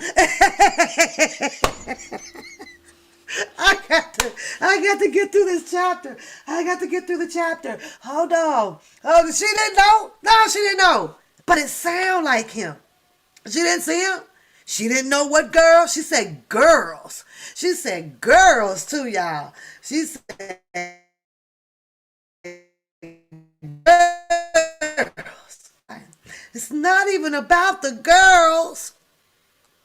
Okay. It's really not. Obviously, there were always girls. I knew. But crumpled against the wall, listening to Robert with someone else is a different story. I'm trying to hear some shit right now. Woo! Not the cup, not the magical cup. Remember, I think I did a commentary, y'all, while back, right? I was telling y'all about Medea. Medea, my grandmother, right? I didn't know, lady. Does it work? I don't know. But Medea would sit out on the front porch, when she come up to visit, and I sit out there with her. Well, what's going on, Medea? Medea all digs in her bag. I need you to talk to me. Let's talk. She want to talk, right? Medea was not an advocate of birth control. Medea always thought that women should just have a bunch of babies. And the policy said, what was wrong with just knocking? What was wrong with just knocking, right? These old two Coke cans, right? And a string is tied to them. She done pierced the holes through it and somehow got the strings to connect. But go down over there, Papoose. Go over there. Okay, Medea. Okay. Medea, I'm talking to Medea on a string, y'all. I didn't think this shit was real.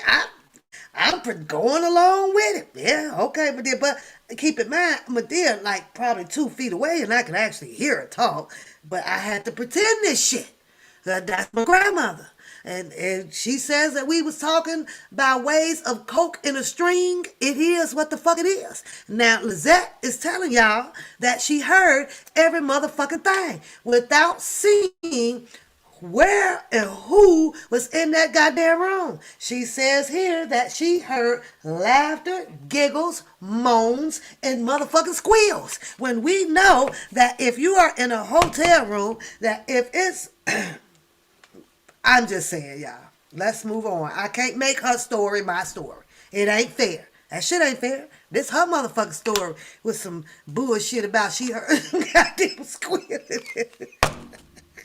Had she known, they motherfucker made them walls thick on purpose. Now, however, if you are in the hallway and if you are in Motel Holiday or Motel 7, or what's the other little Cracker Barrel looking ass hotels, right? With the foreign guys working behind there. Hello, and may I help you? Them kind with the wraps around the head. Now, walking through the halls is a possibility. And it's a very strong possibility. The only problem that we having right now is that you all can't ask me how the fuck I know. You can't ask me. I'm not gonna answer you. And you walk through the halls, and a little thin paper ass door, and you got the doors got the little light shine from underneath. So people, yes, the sound and the moan and the squealings, you can kind of hear that shit. You can hear it. Okay, why? You can hear it. I'm just saying. Yeah, cheap ass box bed and shit like that. Yeah, you hear. But see, shout out to them hotels though, the cheap ones, cause they figured that shit out. But they must have had a lot of complaints about that shit, right? Cause now, and once again, You ain't allowed to ask me how the fuck I know. But I know for a fact that they don't even have headboards up no more. Them, I mean, they do, but them motherfuckers is hammered to the wall now. Hey, hey, up against the wall. Motherfucking headboard don't even move no more. Nope, there's up on the wall now. Nope, all you got is this old flat mattress. That's about it. They're not connected anymore, so you don't get to hear that shit. I was like, damn, these motherfucking hotels they getting smarter and smarter out here off of complaints. What they do is file a complaint. They'll switch up some shit. They'll switch up some shit for you. Don't ask me how I know. Just know that I know. Just know that I Oh, but crumpled, she says, it's really not. Obviously, there were always girls. I knew, but I crumpled against the wall, listening to Robert with someone else in a different story. Listening to someone else is a different story. Hearing about you is all up to you. It's different when you're standing on the outside. His office, hearing the breathing. It cries. Those noises go straight through you. I forget Nicole is even on the phone, but her voice finally reaches me. Go knock on their door. She can't see me, but I'm shaking my head, my throat too tight to speak. Do it! Pressing one palm against the wall. I push myself up and staggered to the entry door. I'm standing half in and half out of my room, still sniffling, trying to compel myself to work up the nerve to go hammer on their door. But I can't. I'm saved. I'm saved. Uh-oh, y'all. She says, out stumbles Rob. White pants, unzipped, pushed partially down. His drunk face confused but dumbfounded. Dumbly, he was making the night I lost my virginity. After sniffling his way through the bathroom to energize, he only glances at me before stumbling back into the darkness behind him, where a naked woman appears, briefly to slam the door shut. I go back into my room. Well, she can admit now that he wasn't with her. He wasn't with her. He wasn't answering the calls. He wasn't nowhere around. You can't reach him. Demetrius is always showing up and showing out. And here he is again. He wasn't with her. Shoot him up, bang banging. I'm just saying. I'm just saying. The knock on the door, it came 20 minutes later anyway. Rob comes in crying. Now let me get this straight. Gleeful. Had the look on his face of the around when her virginity was taken. Now he's crying. What if who could turn that on like that? Who? Girl, bah. Falling on his knees. What is this damn thing about Rob in the knees, y'all? What is it with this? Why is all these? Why is going? You didn't heard this story over this detailed information over and over and over and over. Falling on his knees. Somebody said, I think it was like the gay boy or whoever the boy was that they brought into and put on a stand. I don't know if that was Bubba or whoever fucked up. The McDonald guy. Well, he crawled on his knees. Everybody said, Kelly go, listen, fucking with these people.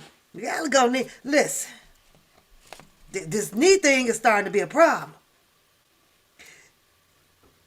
Begging for forgiveness. Rage blows heat through my entire body, my head pounding with it. I'm done with you, I tell him. He shakes his head still on the ground. No, Zach, I want to be with you. We can get a house, get married. It still can happen. I can't do it anymore. I can't. I don't believe you. We didn't even have to be together tonight. You just needed to not fuck it up by lying to me. You're having sex with so many girls and you're going to get me fucking sick. You already have. It's hard to get the words out, and I'm not waiting around for you to get me sick for real. Still on the ground, looking up at me, he says, "No, you, you can stay in Chicago with me. You'll be my, you're what? You're what, Rob? Zach, please. You asked me once before to live in Chicago with you, and I went. And look what happened. Look at what you did. That's why we're here right now." So he's groaning, holding his stomach like it hurts. You always want me there for you, but you also always want to be with your friends. I lost mine. What else do I have at this point? My music career? Ha, that's a laugh. How do I get my life back at this point? Pulling my legs out of reach of his groping hands, I say, "I'm leaving." "No, please don't go, please. I don't even know if you'll remember this tomorrow." No stopping. I strut to the door, fling it open, and I'm gone. My face must look a wreck, makeup streaming everywhere, nose wet, eyes swollen, pushing through the glass lobby doors. I see cabs lined up with cabbies leaning against the yellow frames. I hope she ain't got to go back for money, because you know every time she motherfucker leaves, she ain't never got no motherfucking money. I'm just keeping shit real. She always tell about, "I ain't got no money. I ain't got it. I ain't got it. And God, she sent Demetrius to get some money. She said, "Go get some money. Go get some money, Demetrius." And all of a sudden the story switched. Demetrius didn't handle the money. Goddamn Durr handled her the goddamn money. What's bad? Yes. You don't like my theatrical? I'm getting into it. Okay, I was getting into it, girl. I was getting into it, girl. I was getting to this shit. About to start crying too. On one particular page, a cigarette's in a hand. It must be 5 in the morning, still dark. One particular patient and kind driver doesn't even seem as afraid of my current emotional state as the others, and opens the door for me when I beg him to take me to my mother's house. As I click the door, stumbling his way out of the lobby, his the eyes a little wild, clearly still messed up. "I don't have any money."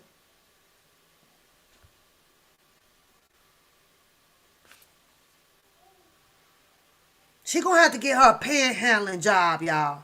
So when you storm out the room away from Rob, you take the goddamn cup that you was listening to the fucking with, and you stand your ass out there and hold that motherfucking cup out for some change. Sometimes you gotta do something strange for a little change. But now, she just realized, I don't have any money.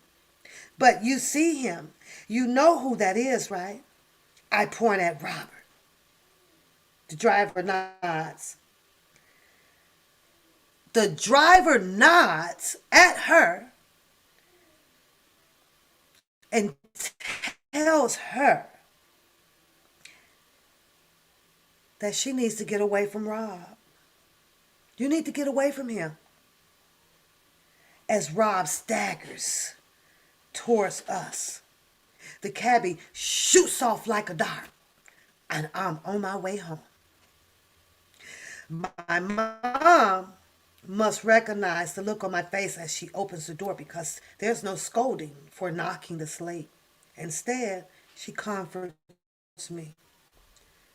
I slept the whole next day when I continued sleeping until the next several days and can hardly get up. We realize something isn't right.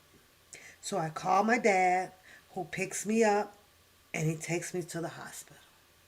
Now, keep in mind,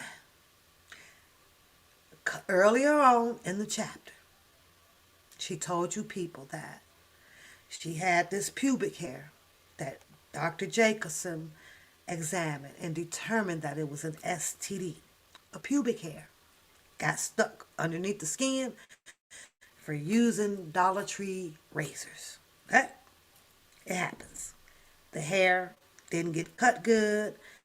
It stayed up underneath the skin, caused a pimple. Caused a pimple. The doctor diagnosed her, allegedly, with the STD. Do you guys know that she has not been worried about this STD within my 20 minutes of reading so far? Not at all. Ain't bothered at all. She was concerned about getting over to the after party. Got up into a hotel. Yeah, the Minute Clinic. The Minute Clinic. Went back to her normal lifestyle. I guess. You know, okay. She says she slept the whole day. She says that she had to call her dad to pick her up because now she's apparently not feeling well again. It's a pattern. Every time she get home, and she got to go back to the doctor. She's not feeling well. Everybody know what it takes a little love sick is and a little bit of stupidity sickness is. Everybody knows what that shit is. Everybody knows. You done been through that shit, right? So she's going through that. Now, I can't wait to get to the next few paragraphs because I'm curious now, what is it that she have? And you and me and us in here, we should know that she shouldn't have shit because Rob, according to her, was next door with another motherfucker. So it wasn't him. It wasn't him this time. And she done made about 3, 4 occasional trips back. She came back for some more, and she not once had seen Mr. Kelly or Rob. Rob is what they call. The doctor showed me some charts and test results. Test result? Well, you need no test for now. Well, let's find out. Saying that my white and blood cell count is really high. Okay. They prescribed an antibiotic and tell me to stay in bed for 14 days. That shit sound like the COVID. Quarantine COVID. That's what that shit sound like. We all know what 14 days mean, right? We know what 14 goddamn days mean. And an antibiotic. COVID. And if I don't, they'll send me in to the hospital to make me rest. Okay. Now, wanting to end up in the hospital, not wanting to do that. I stayed in my mom's living room on her couch, watching television and hardly moving. When the news breaks that R. Kelly is canceling his next few shows, I called Demetrius in a panic. If Rob gave me something, hey, it's Lizette. What's going on with Rob? Heard he's out for a bit. He's just not feeling well. His voice is clipped, distracted. Yeah, well, I saw him recently, and I'm not doing well either.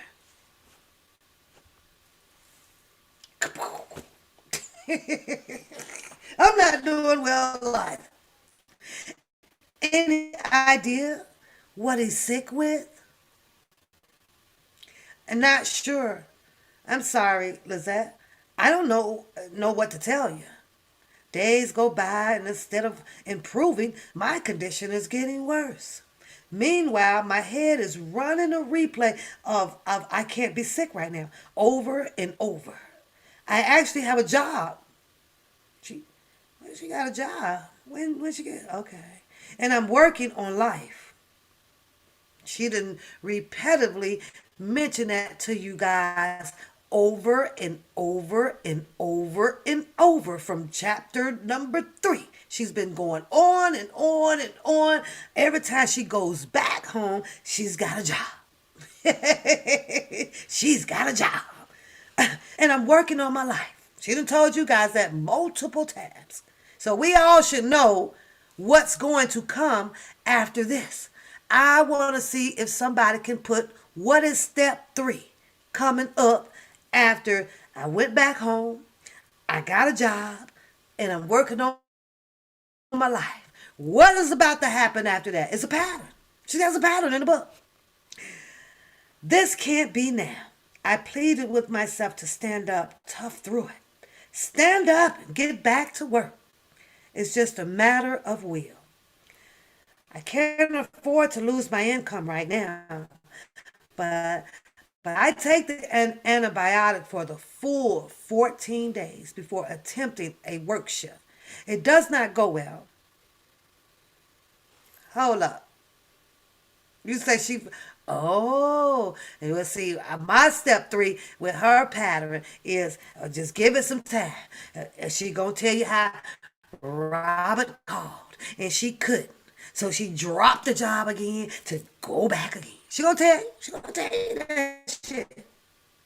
But didn't she just say, I gotta bag up something, y'all? Actually have a job and I am working on life.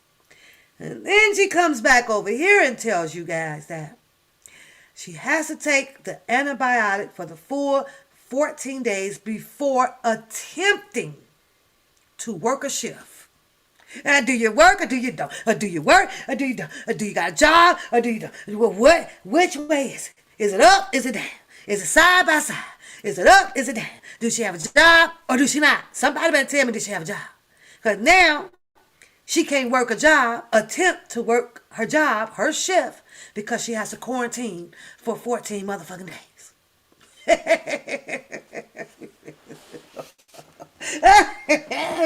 Oh God, let's go, y'all. Let me get through this.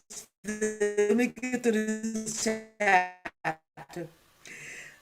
It does not go well. As soon as I'm up and trying to perform my usual tasks, their energy drains away and I start feeling severely sick again. Almost passing out. This whole work shit is starting to discombobulate me. It's starting to make me mad. Right now, I'm at a goddamn mad 8 about to throw this motherfucking tablet to this goddamn the second month. Not the first one. I paid a lot for this bitch here. We gonna throw it over there to that one. And that way I can just go get another one of those at that price. That's fun. I'm about to throw it, y'all. I'm about to throw it. I'm at a mad 8. I'm at a mad 8. Right. Solid 10 hours or so of sleep. My dad picks me up to visit a store at the mall. It's his gesture to make me feel better with everything happening. Lately, an attempt at normalcy after a grading 2 weeks revealed to experience a more typical day outside of bed. I relish the shower and the act of getting ready for something if it's tiring. Walking through the mall to house and nearly wiped out entirely. I paused. I stared at my dad's feet. Dad, my toes are numb.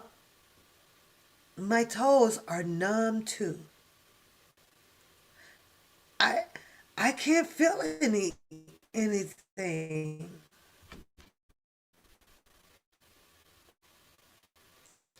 It's those shoes you're wearing. He points at my wedges. You need to stop. No, no, something is wrong. There's just dead weight beneath me with polished nails. He could be stepping on my foot, and I wouldn't even be able to tell.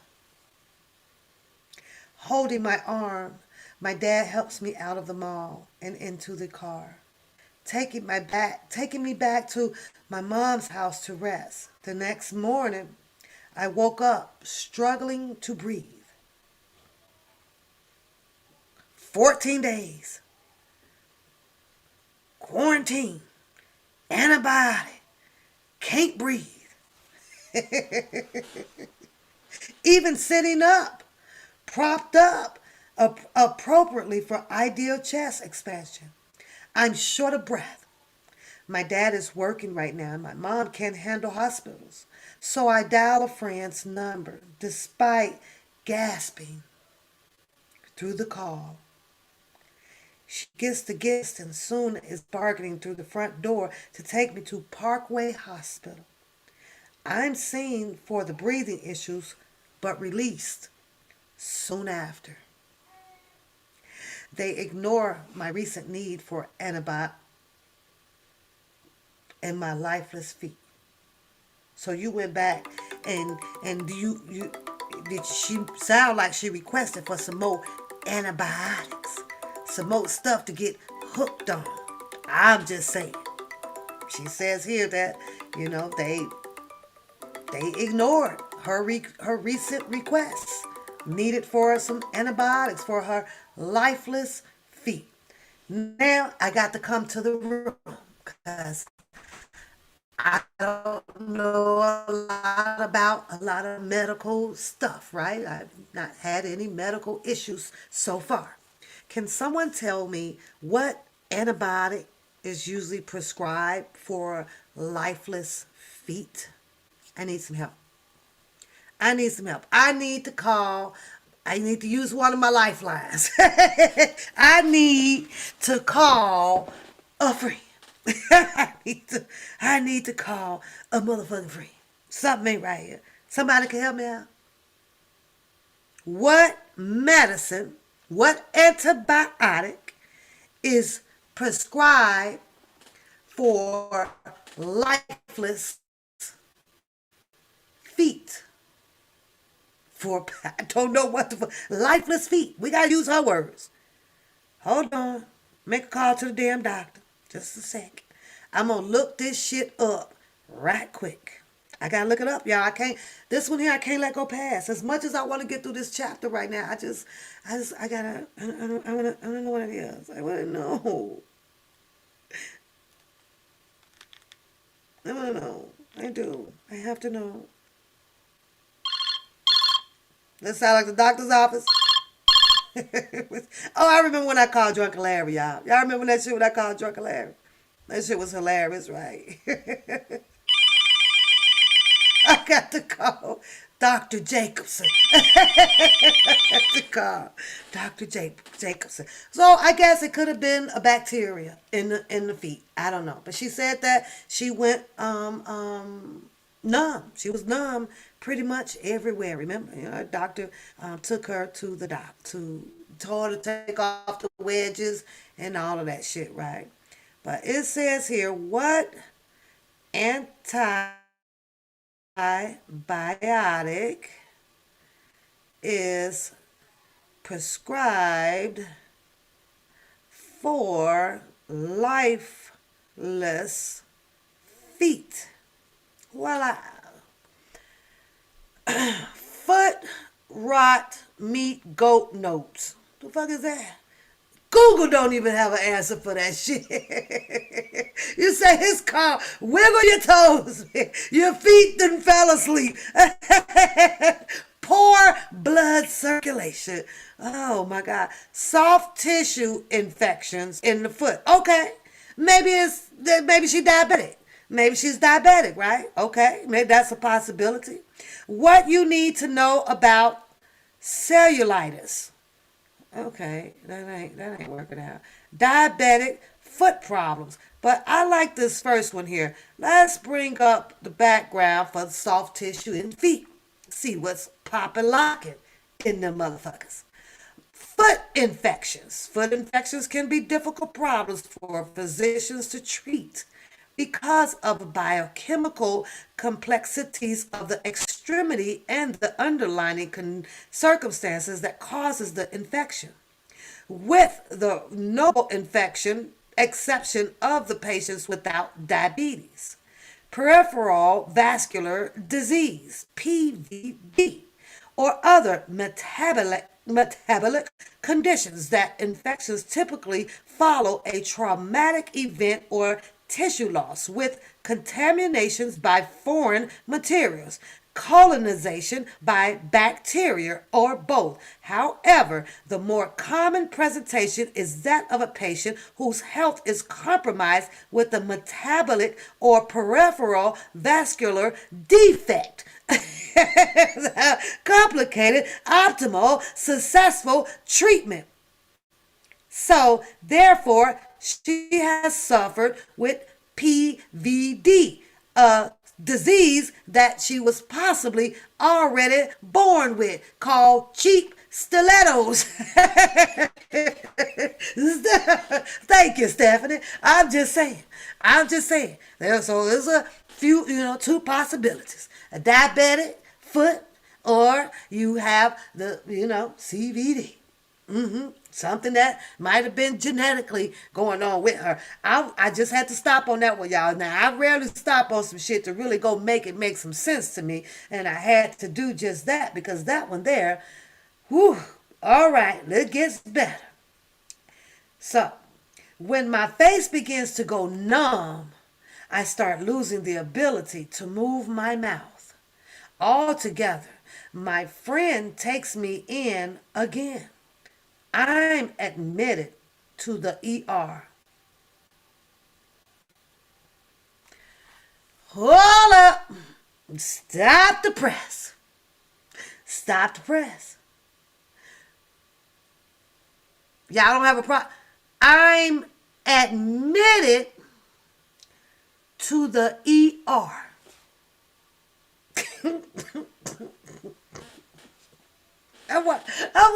Hey, don't shoot the reader. I want this shit say right now.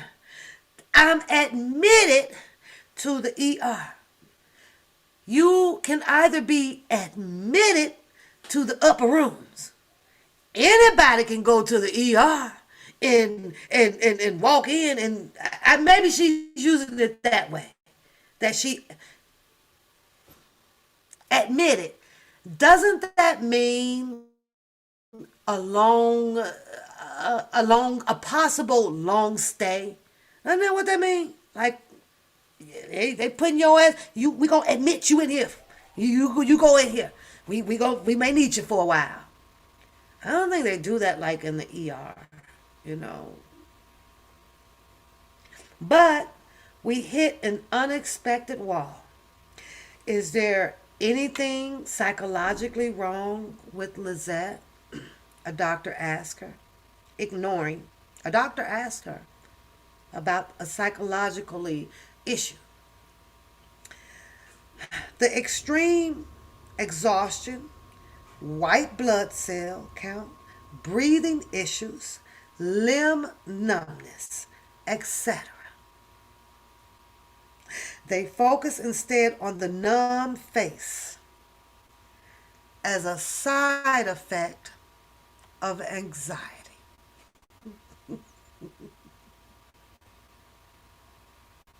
I gotta keep all this shit in mind, y'all. In case I'm at work or some motherfucker where my face numb. Oh, okay. I got lifeless feet. Okay. I'm having anxiety. Okay. Oh, whew, I could barely breathe. Okay. Okay. Ooh, my blood cell count ain't is not right. Okay. Yeah. I'm sick. I gotta keep that in mind. She gave y'all some symptoms to kind of look at.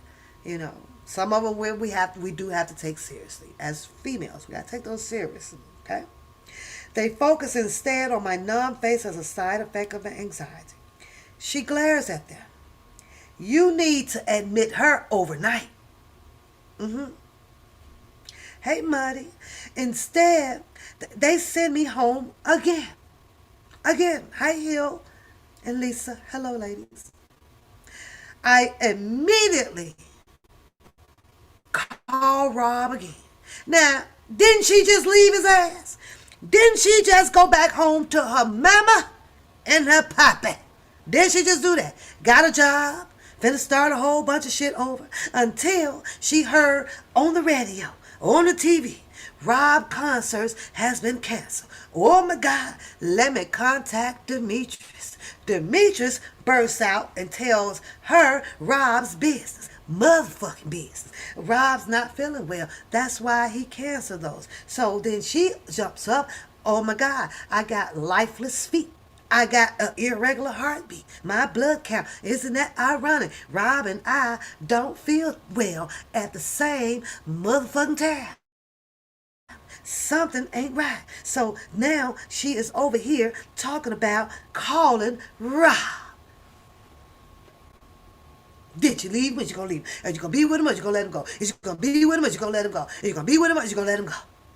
Fifth motherfucking time. And we in the 19th chapter, third inning.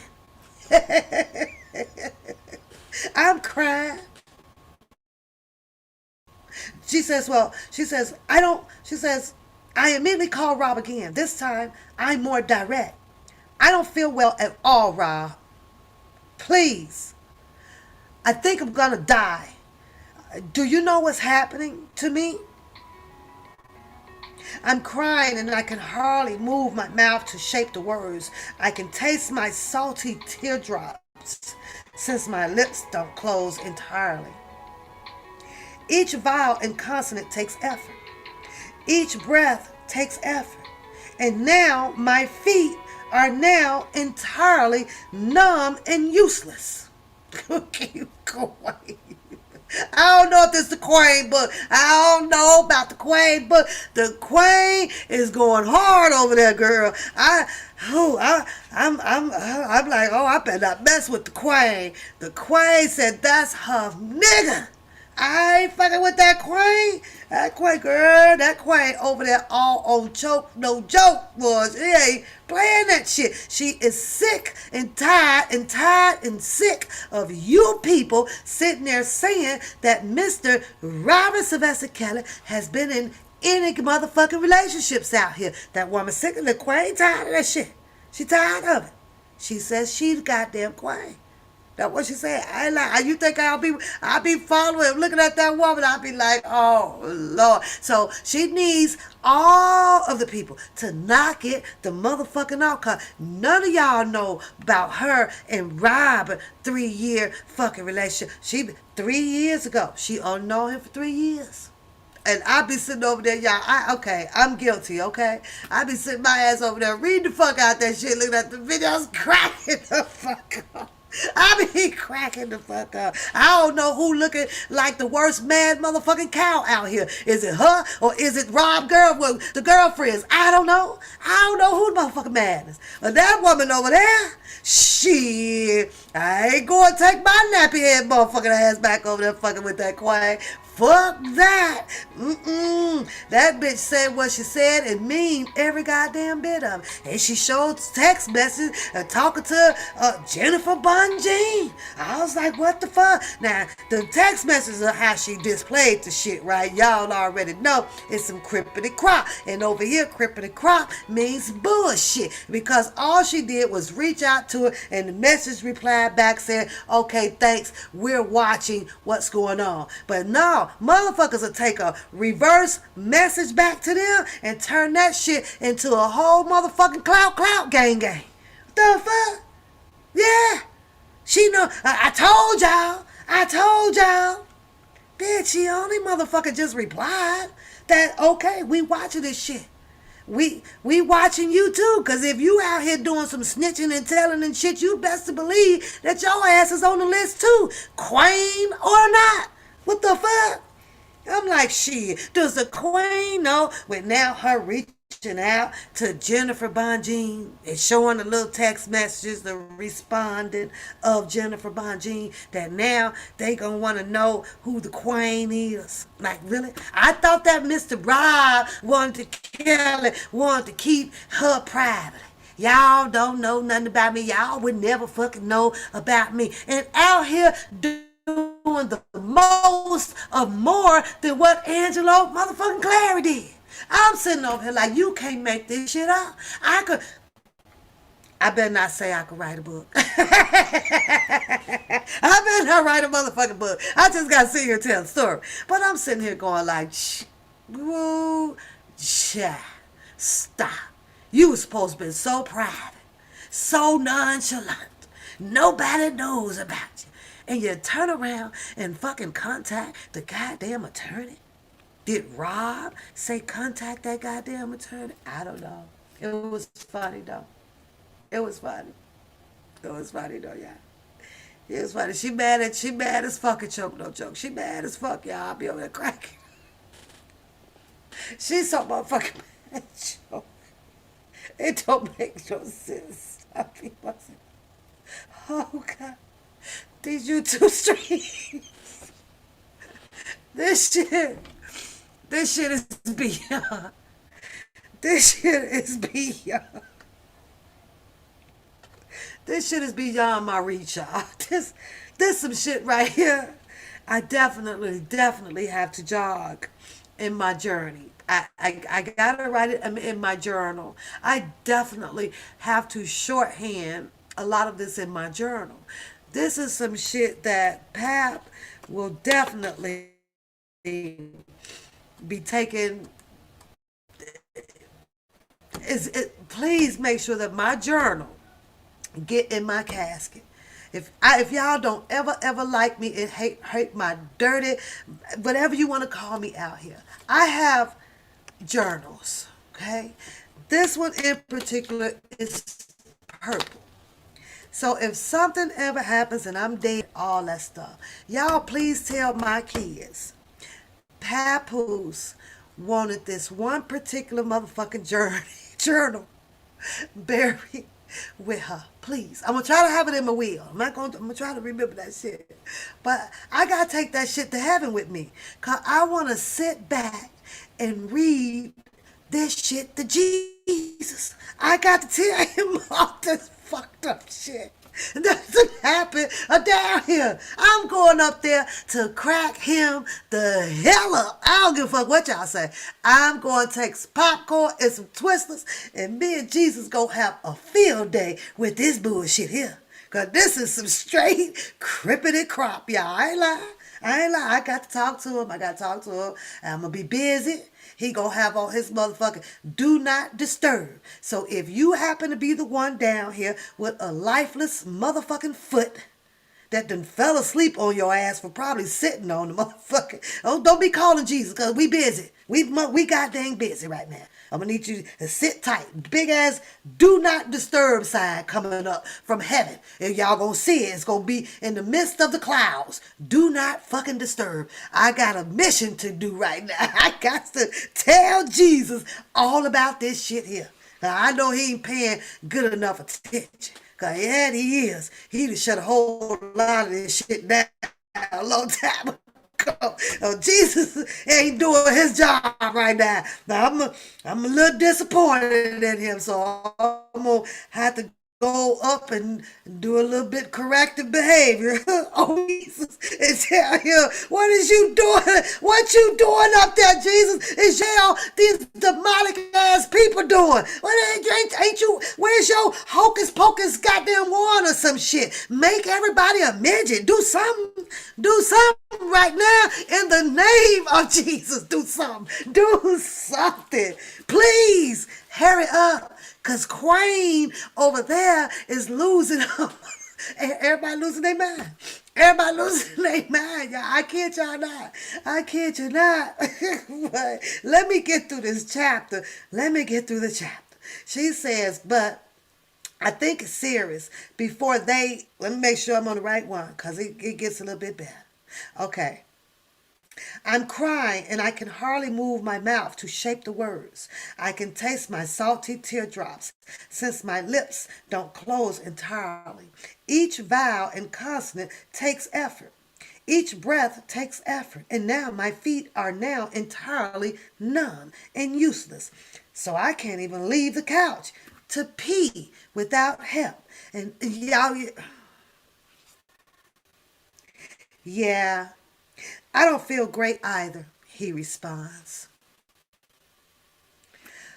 But I think this is serious. Before they said it might be mono. But I already took antibiotics and it's worse all the time. Yeah, I already had that a while ago, so it can't be. Rob, I can hardly move. Then go tell your mother. Your drunk mother. Damn, Rob, you threw some shade at that ass. Dead ass threw some shade. Damn, Rob. He told her, go tell your drunk ass. Oh, shit. Rob is fed up. He done got a little feisty in this little chapter here. Hold up, y'all. I'm gonna sit on my feet. See if it's gonna go lifeless. I don't know. But Rob said, go and tell your drunk ass mother to take you to the hospital again. Have it and click that motherfucking phone. Tired. The man tired. That's what he's sick of. He's sick of tired of being sick of all this goddamn crippity crop. Yeah, crippity crop, y'all.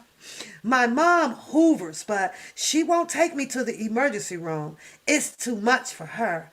There's past trauma. Instead, she's a helpful shadow that comes in and out to make sure there's soap.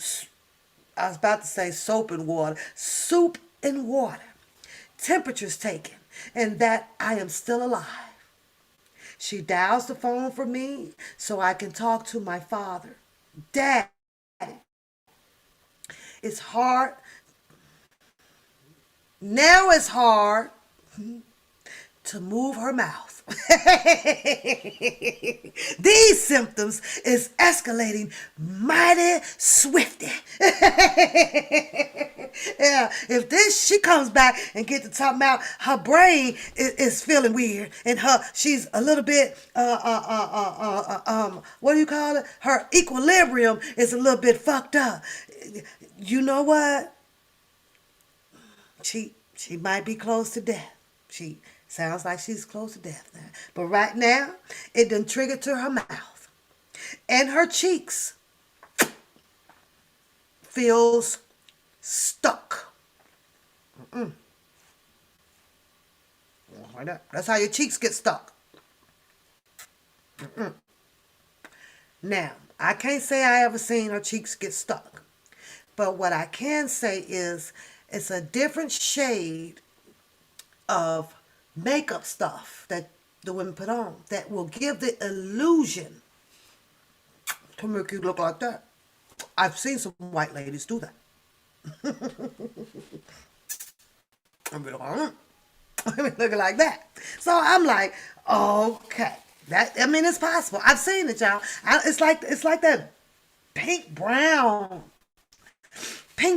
looking thing, right? Pink brown, pinkish little color makeup or something. Oh, she had lockjaw.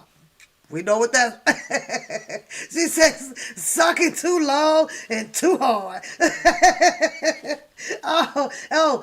Daddy. Oh, I can't breathe. I can't breathe.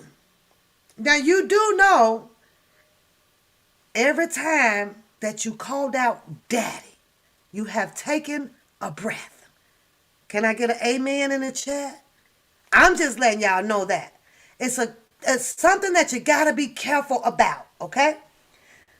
Let's play this out for a second. Stephanie, you need an ambulance, EMT.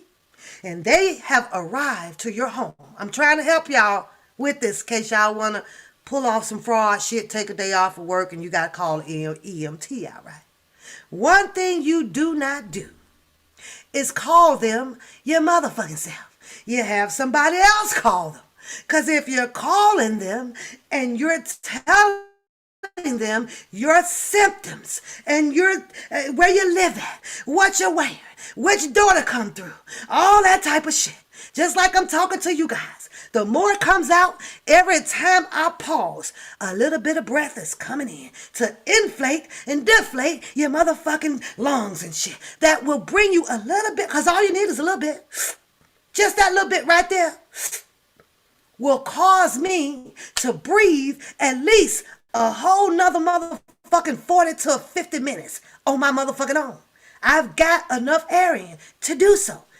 EMTs, medical people, knows this, people. Stop doing it. Stop doing it if you want to, woo people over. If you want the EMT there quicker, if you want to pull the bullshit over the EMT, the crippity crop, make sure you call a friend and tell them to tell what the fuck to say. Tell them by saying, we need an EMT right away. My friend can't breathe. Well, can she talk?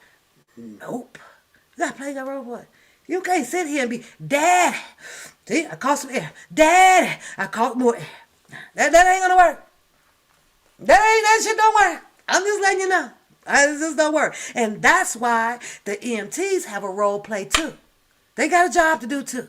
Well, motherfucker, since you called us out, and since we know you can talk, and we know you're getting some air in, we finna know that your ass gonna get this bill any motherfucking way.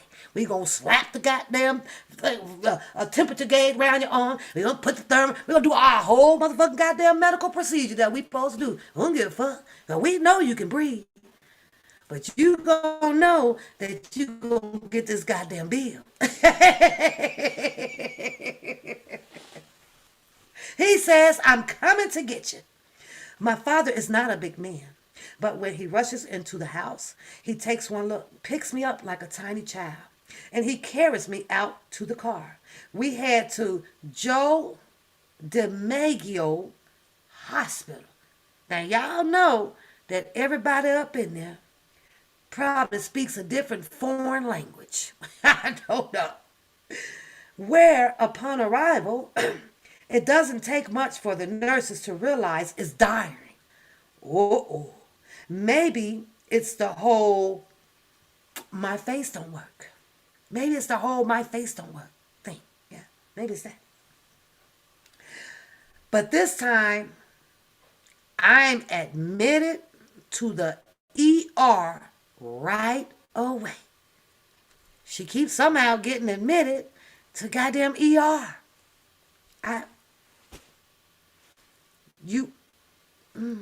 I guess the ER have where she's from probably have to do all the diagnosing, do all the IVs and all that stuff, and then they fill out the paperwork, and then the doctor would come in the ER, the head doctor, and they said, well, we're going to take you upstairs. You're being admitted into the hospital, not admitted to a motherfucking ER.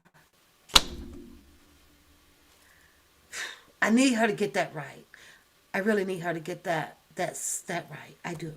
You get admitted into the hospital. You have been seen by the ER. You've been seen in the ER. Yeah. That's usually where I'm from, how that is played out. Maybe different over in her state. I don't know. I don't know, you guys. The doctor goes out. Once I am hooked up with fluids and medicine, the doctor goes out to reassure my father that I'm stabilized for the moment. It's a good thing you got her here right away.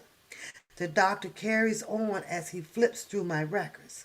If you hadn't brought your daughter in within the next couple of hours, she would have died in that house. Now, how the damn doctor know she was in the house? How? I need a lot of disclaimers in this chat room. How the doctor know she was at the house? She would have died. I guess that's just a normal thing to say because you figured you're coming from home, right? We have her scheduled to see a neurologist as soon as possible. A neurological test revealed I've developed Guillain-Barré syndrome. And I'm going to be perfectly honest with y'all. I have no motherfucking idea what the fuck that is. It sounds like an acorn or something has grown on the membrane. That's what it sounds like to me. That's what it sounds like to me. I don't know. Call it a syndrome. I mean, is that another word for Down syndrome or up syndrome? Somebody help me out here. I don't feel like looking up. It's gonna take too much time. I got to get through this goddamn chapter. I'm curious. We know now that she is has developed Guillain-Barré. It's spelled Guillain dash Barré, Barre syndrome. Okay. You say she caught the claps. It works for Pierre. Oh my God. For keep reading this, she gonna call. Girl, you know she gonna call, right? Steph. She's calling. It triggered by mononucleosis. My immune system is attacking my nerve cells, causing muscle weakness and numbness. Oh, okay. Well, this has nothing to do with Rob. Rob didn't give you mononucleosis. Rob, I'm just saying. But in case you haven't noticed, she kind of doesn't talk pretty much about the one bump that Dr. Jacobson has found. It's called the wrong syndrome, which is quickly turning into paralysis. My body isn't responding well, especially after so much time spent untreated. The neurologist pulls my dad aside in the hallway. I'm really sorry to tell you this, but your daughter is not going to make it.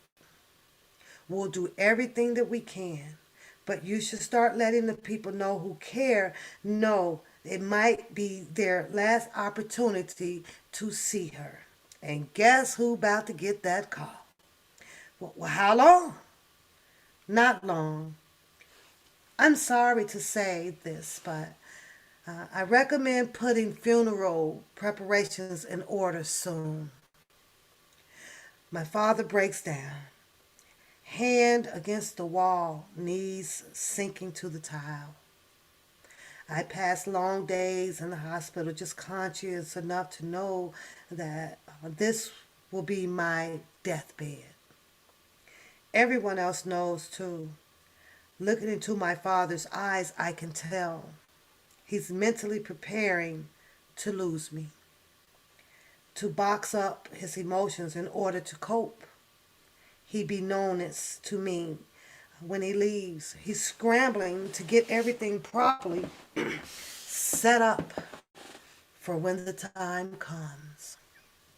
Dazed and exhausted beyond belief, responding to whatsoever takes too much effort, hardly aware of my surroundings. There is no reassurance to provide on my part. My grandfather and my grandmother, they take a combination of 3 buses to visit me, pray over me, sit with my dad. Grandma rocks constantly on her knees in the middle of the room, repeating the rosary over and over. Her voice sounds distant, but it's comforting all the same. The chanting sounds like a song lifting as I drift in and out. Wait, that was wrong. Out and in, out and in. The nurses call my mom. My dad calls her too. Can you please just bring some pajamas from home? She'll be more comfortable if she's not in the hospital, gal. We're only trying to make her comfortable, please. Rob calls my mom's place where no one answers. So he calls my dad's. And my stepsister, Louisa, picks up. Hey, is Lizette okay? My sister's almost dead, you asshole. Well, where are you? She's in the ICU after seeing your stupid face. She's at Joe DiMeggio Hospital. If you ever care about anyone other than yourself, then go see her. That conversation doesn't last long. We don't get any calls from Rob at the hospital. Against all odds, I start to recover. Jesus is good. Jesus is good. All of a sudden, we don't get any calls from Rob at the hospital. Against all of the odds, I started to recover. Now, had Rob made that goddamn phone call to see how she was doing, I'm just wondering, I'm just curious, and this is just my opinion. How long would she have played? Would she have shared the information to Rob that, oh my God, I'm dying. I'm admitted into the ER with monoglucosis. What is it? What was it, y'all? I think I pronounced it right. I know the words. Kill. She's alive. Mm-hmm. She healed up right away. After she noticed, like Rob never called the hospital. That didn't grab his attention. That didn't make him stop doing whatever it is that he was choosing to do. To have him to come running and calling. So she healed up, Stephanie. She usually works that way. I don't even hear from this motherfucker. Let me stop this damn game shit here. I feel mosquito bite. Mono is a kissing disease. Oh, okay. That conversation doesn't last long. Oh, we did that part. The hospital, they discharges me after 2.5 weeks in the ICU. And I'm allowed to go home. This time, my dad brings me to his place to recover. So he tells me neither he nor my mother want me talking to Robert ever again. No one heard from him since the one phone call. But he sent a check to my mom, who forwarded on for me $1,000, $1,000 for nearly dying. Hell, it might be $1,000 for thinking I was dead. That's what my life is worth. My parents want me to sue him, call the police, and press charges. When Rob finally does chat with my dad, they figured out something. But I can't imagine what is said to Rob, and he won't tell me. Neither of them. Soon after, Rob calls me to say I'm going to be okay, that he sent my mom money. I tell him I know, as though $1,000 would have taken care of multiple ER and doctor visits, neurological tests, antibiotics, and weeks in the ICU. Thank you, APC. Lucky for me, my dad, oh y'all, get this. Get this one here. My dad is a paramedic and still has me on his insurance. The EMT showed up. The dad is a paramedic. I'm going to leave that right there. I'm not walking away with crushing debt, but I've got nothing. I don't have my health, a job, any kind of certainty about the future, and all my stuff is in New York still. I buy a bed with a portion of the hush money.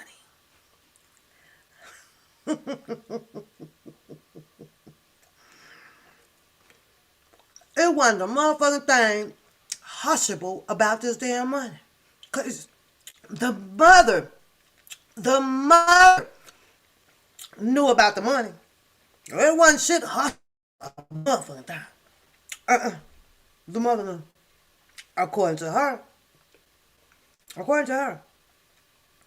She says that, and we put it in my dad's house instead of my mom's, just in case a hospital visit are necessary again.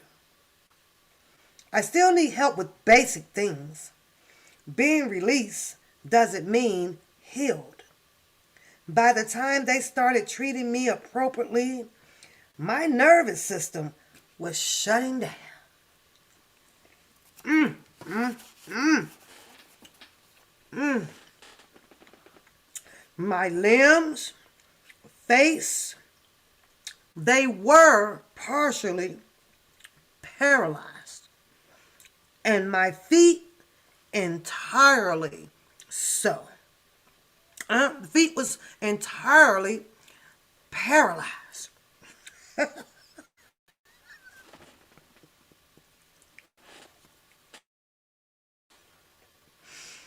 Now, physical occupation and speech therapy. That happened a few times a week. I needed assistance to use the bathroom, where I specifically refused to look at myself in the mirror. It's devastating every time I do. I see a slack face I have no control over, and I start to cry so hard it hurts my aching body. I don't want anyone to see me like this, not even me. I ask myself a lot if this is real life, and I know it is, simply because it doesn't just go away with wishing or hoping. I can't lift a fork to my mouth yet. Can't control my bladder. Forget about using fingers to hold anything. I have to relearn everything. I have to learn how to walk again, how to stand, how to speak. I'm even too frightened to ask my therapist if I'll be able to sing again, much less with the same range and tone. One simple virus and I almost left the earth altogether. One silly welcome kiss, one, in a hotel room, and I may lose everything I worked so hard for.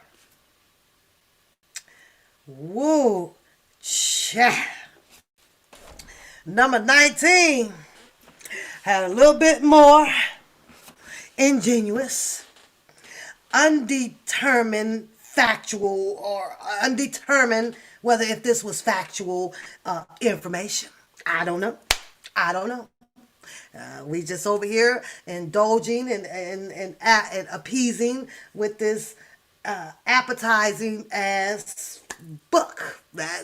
It's fulfilling us, not nourishing us. It's just fulfilling our mental thoughts.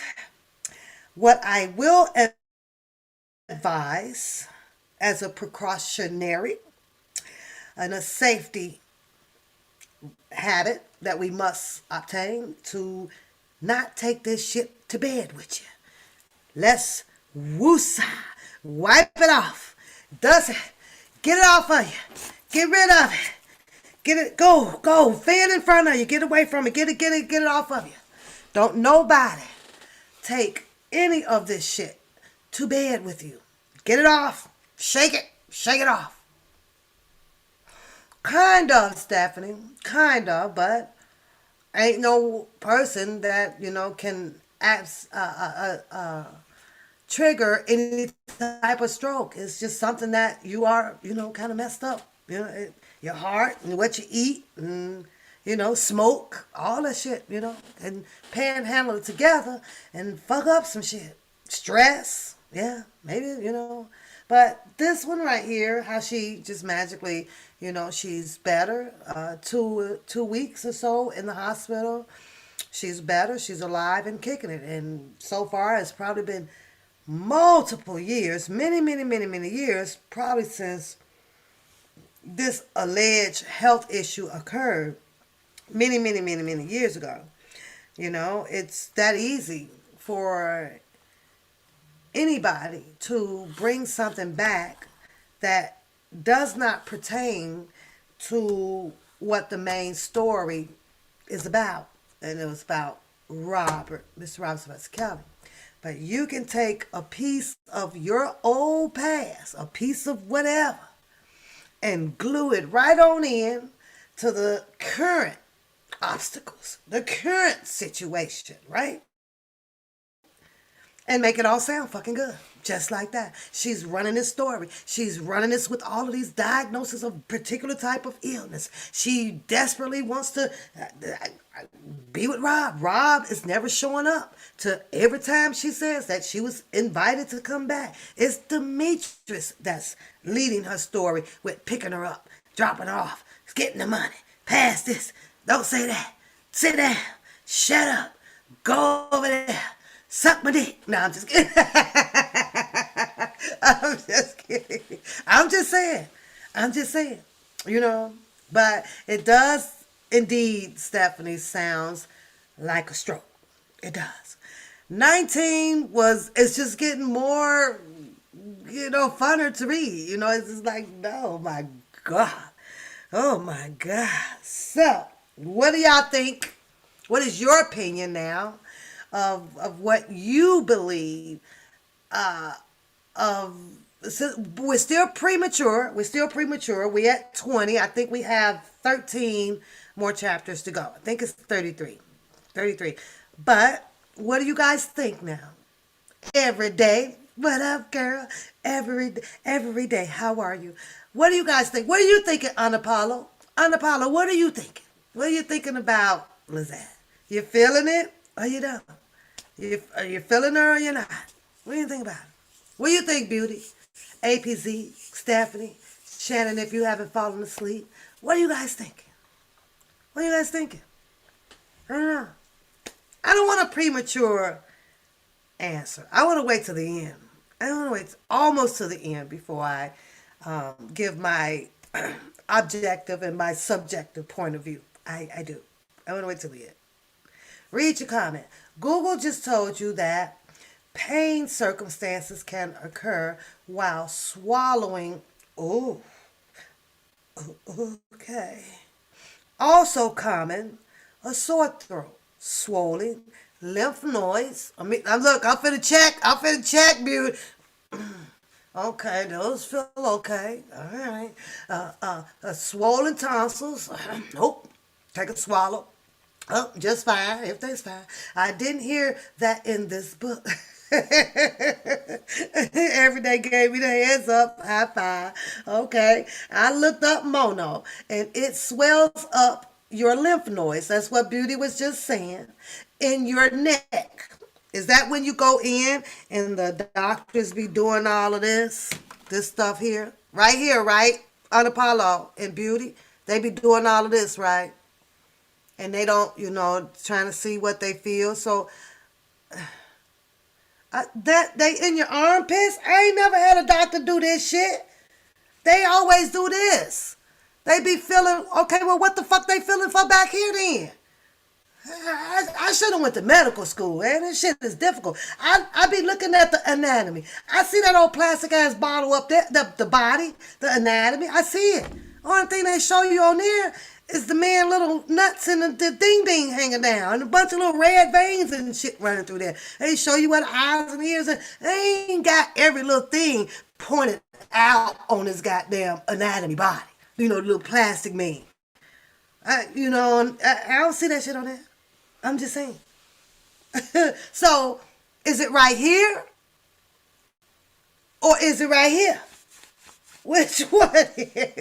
Okay, so it affects the neck and the armpit.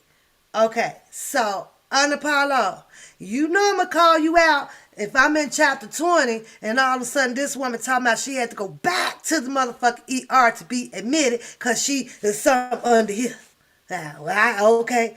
All of a sudden, because that'll give her another reason to go back because she left out the armpits. And, and the neck, actually, you didn't think about it. She left that part out, too. You just YouTube. You just YouTube. You so silly. You so silly. You so silly. So what do y'all think about 19? A little bit more exciting? A little bit more exciting? My theoretical moments that I was having? It's pretty cool, right? Nope, I do not own the rights to nothing of whoever is choosing to lie in this book. This book is being used for educational purpose and entertainment purpose only. We're learning medical shit. We're learning lion shit. We're learning horse shit, back shit, fuck shit, and all kind of shit.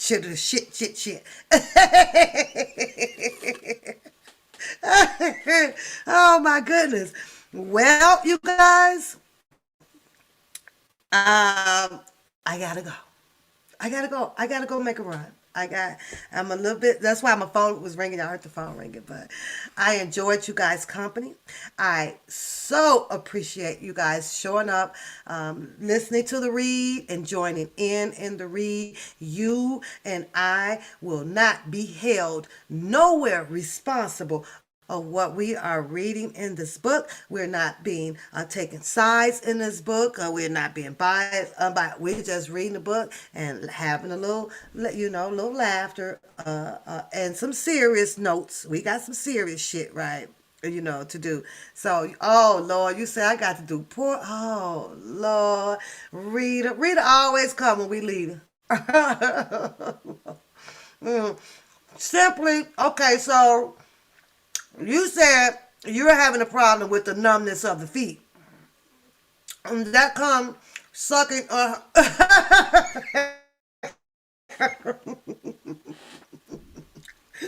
Please, I'm too much sucking on the feet. Too much sucking on the feet. I don't know. I don't know, y'all. School, we wanted to go back up there the next day because we had a long day. And like I said earlier, we got back and we was traveling back towards south. And we got in the middle of Atlanta, and that's when we heard that Jocelyn was no longer at that school. And so it's very heartbreaking, for to hear that your daughter is with someone of this nature. If I had to do it all over again, no, this would never even happen. But the most important thing here is that we're bringing this to light. Me and my wife, we had the same meeting right in front of his house. No one ever did that type of meeting in front of his house. We want to see justice, not just for our daughter, not just for the Clary's daughter, but we want to see justice for all these young ladies that he's actually came in contact with, and even these 14-year-olds and these young kids. We want to see justice for them. That's what we're here for today. We're here to stand in the gap for these young women and make sure that justice happen. And we want to pray for their families as well. When was and what was the last conversation you had with them? The last conversation we had, it was in December 2016. We had, far as physically seeing her, 2017, we had a brief prison call from her. And my wife was sitting by the Christmas tree on the floor. And when I walked in the room, the phone hung up. Like it was a prison call. It was no longer than 15 seconds. When you say prison call, you don't mean actually... No, as if somebody was controlling the conversation. So did she say anything, or did you just hear... Well, she stated, Mom, I need you to say this exactly what I need for you to say. And there was a text message, sent something in a text message. When I came over and I said, Jocelyn, the phone hung up. So what do that mean? I don't know. The phone just hung up. Well, okay. He had got, the text message, he had got word that we had met with another victim that had just left. And so they found out. So he sent a message to have her sent to me to try to get me to respond to it. And that's what that was about. Last question for the parents. I was CBS, I wasn't there when they did the interview. We spoke to people at work. So what they did is after they did the interview with her, they asked, "Are you going to talk to your parents again?" And she said no, because of what you described earlier in the interview. You're optimistic that this is going to go in a direction where they may be able to speak to her. Are you both, after watching her do that interview, what do you both feel? Now, we haven't. You ain't heard this interview. from me. But after looking closely to this picture, this video here, I don't know. What's the little girl name, y'all? What's the little sister name, right?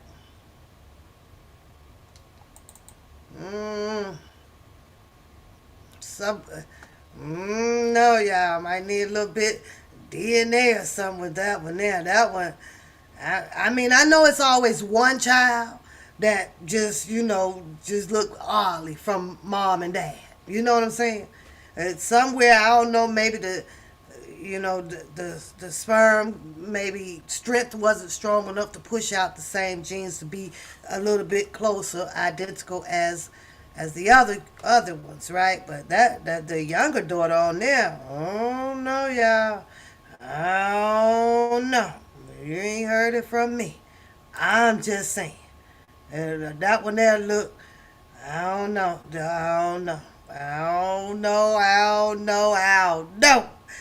Something there just look just a little bit, a tad bit off. Just a little bit. Just a little bit, y'all. A little bit. That's all I'm saying. Oh, shit.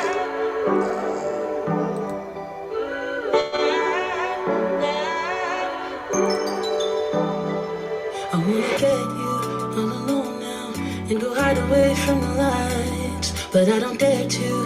I'm too fragile, and for that I do apologize.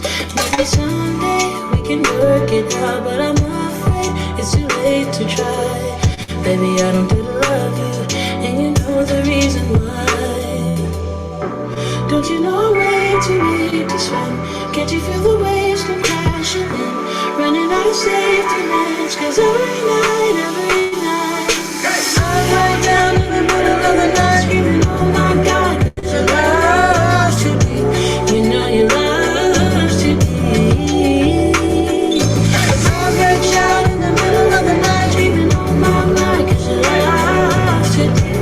You know your love's too deep. I think I'm love drunk and it feels wrong. You say show it again. You have to go back and freeze it. I got to get up out of here, y'all. Once again, thank each and every last one of y'all for coming out, listening to the book read. We're almost there. We're almost there. Now we're gonna jump back over to the soloists. We're gonna jump back over to the solar coaster. We're gonna get back to that one, and keep my channel calm and a little cool and a little collective over here. Again, all is welcome. Bring a friend. Continue to share my channel. Continue to get my name out there, you guys, and bring on some more so that we can flip this. I'm coming into 2022. And I'm looking for a different change. I gotta change. I gotta bring people that wants to be engaged in different things over here. So with that being said, y'all get up out of here. I got to go make a run. I got to go check my pot roast. I got to go check Keandre and then get myself ready for bed. So on that, deuces right back at you, girl. Peace out, y'all.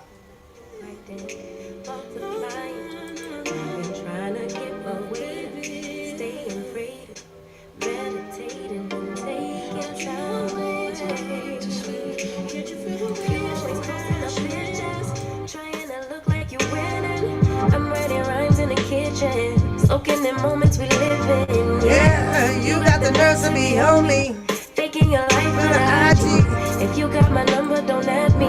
'Cause baby, I'm a hiatus. Your dusty are waiting on you. I'm a hiatus. I'm a hiatus. I'm a hiatus.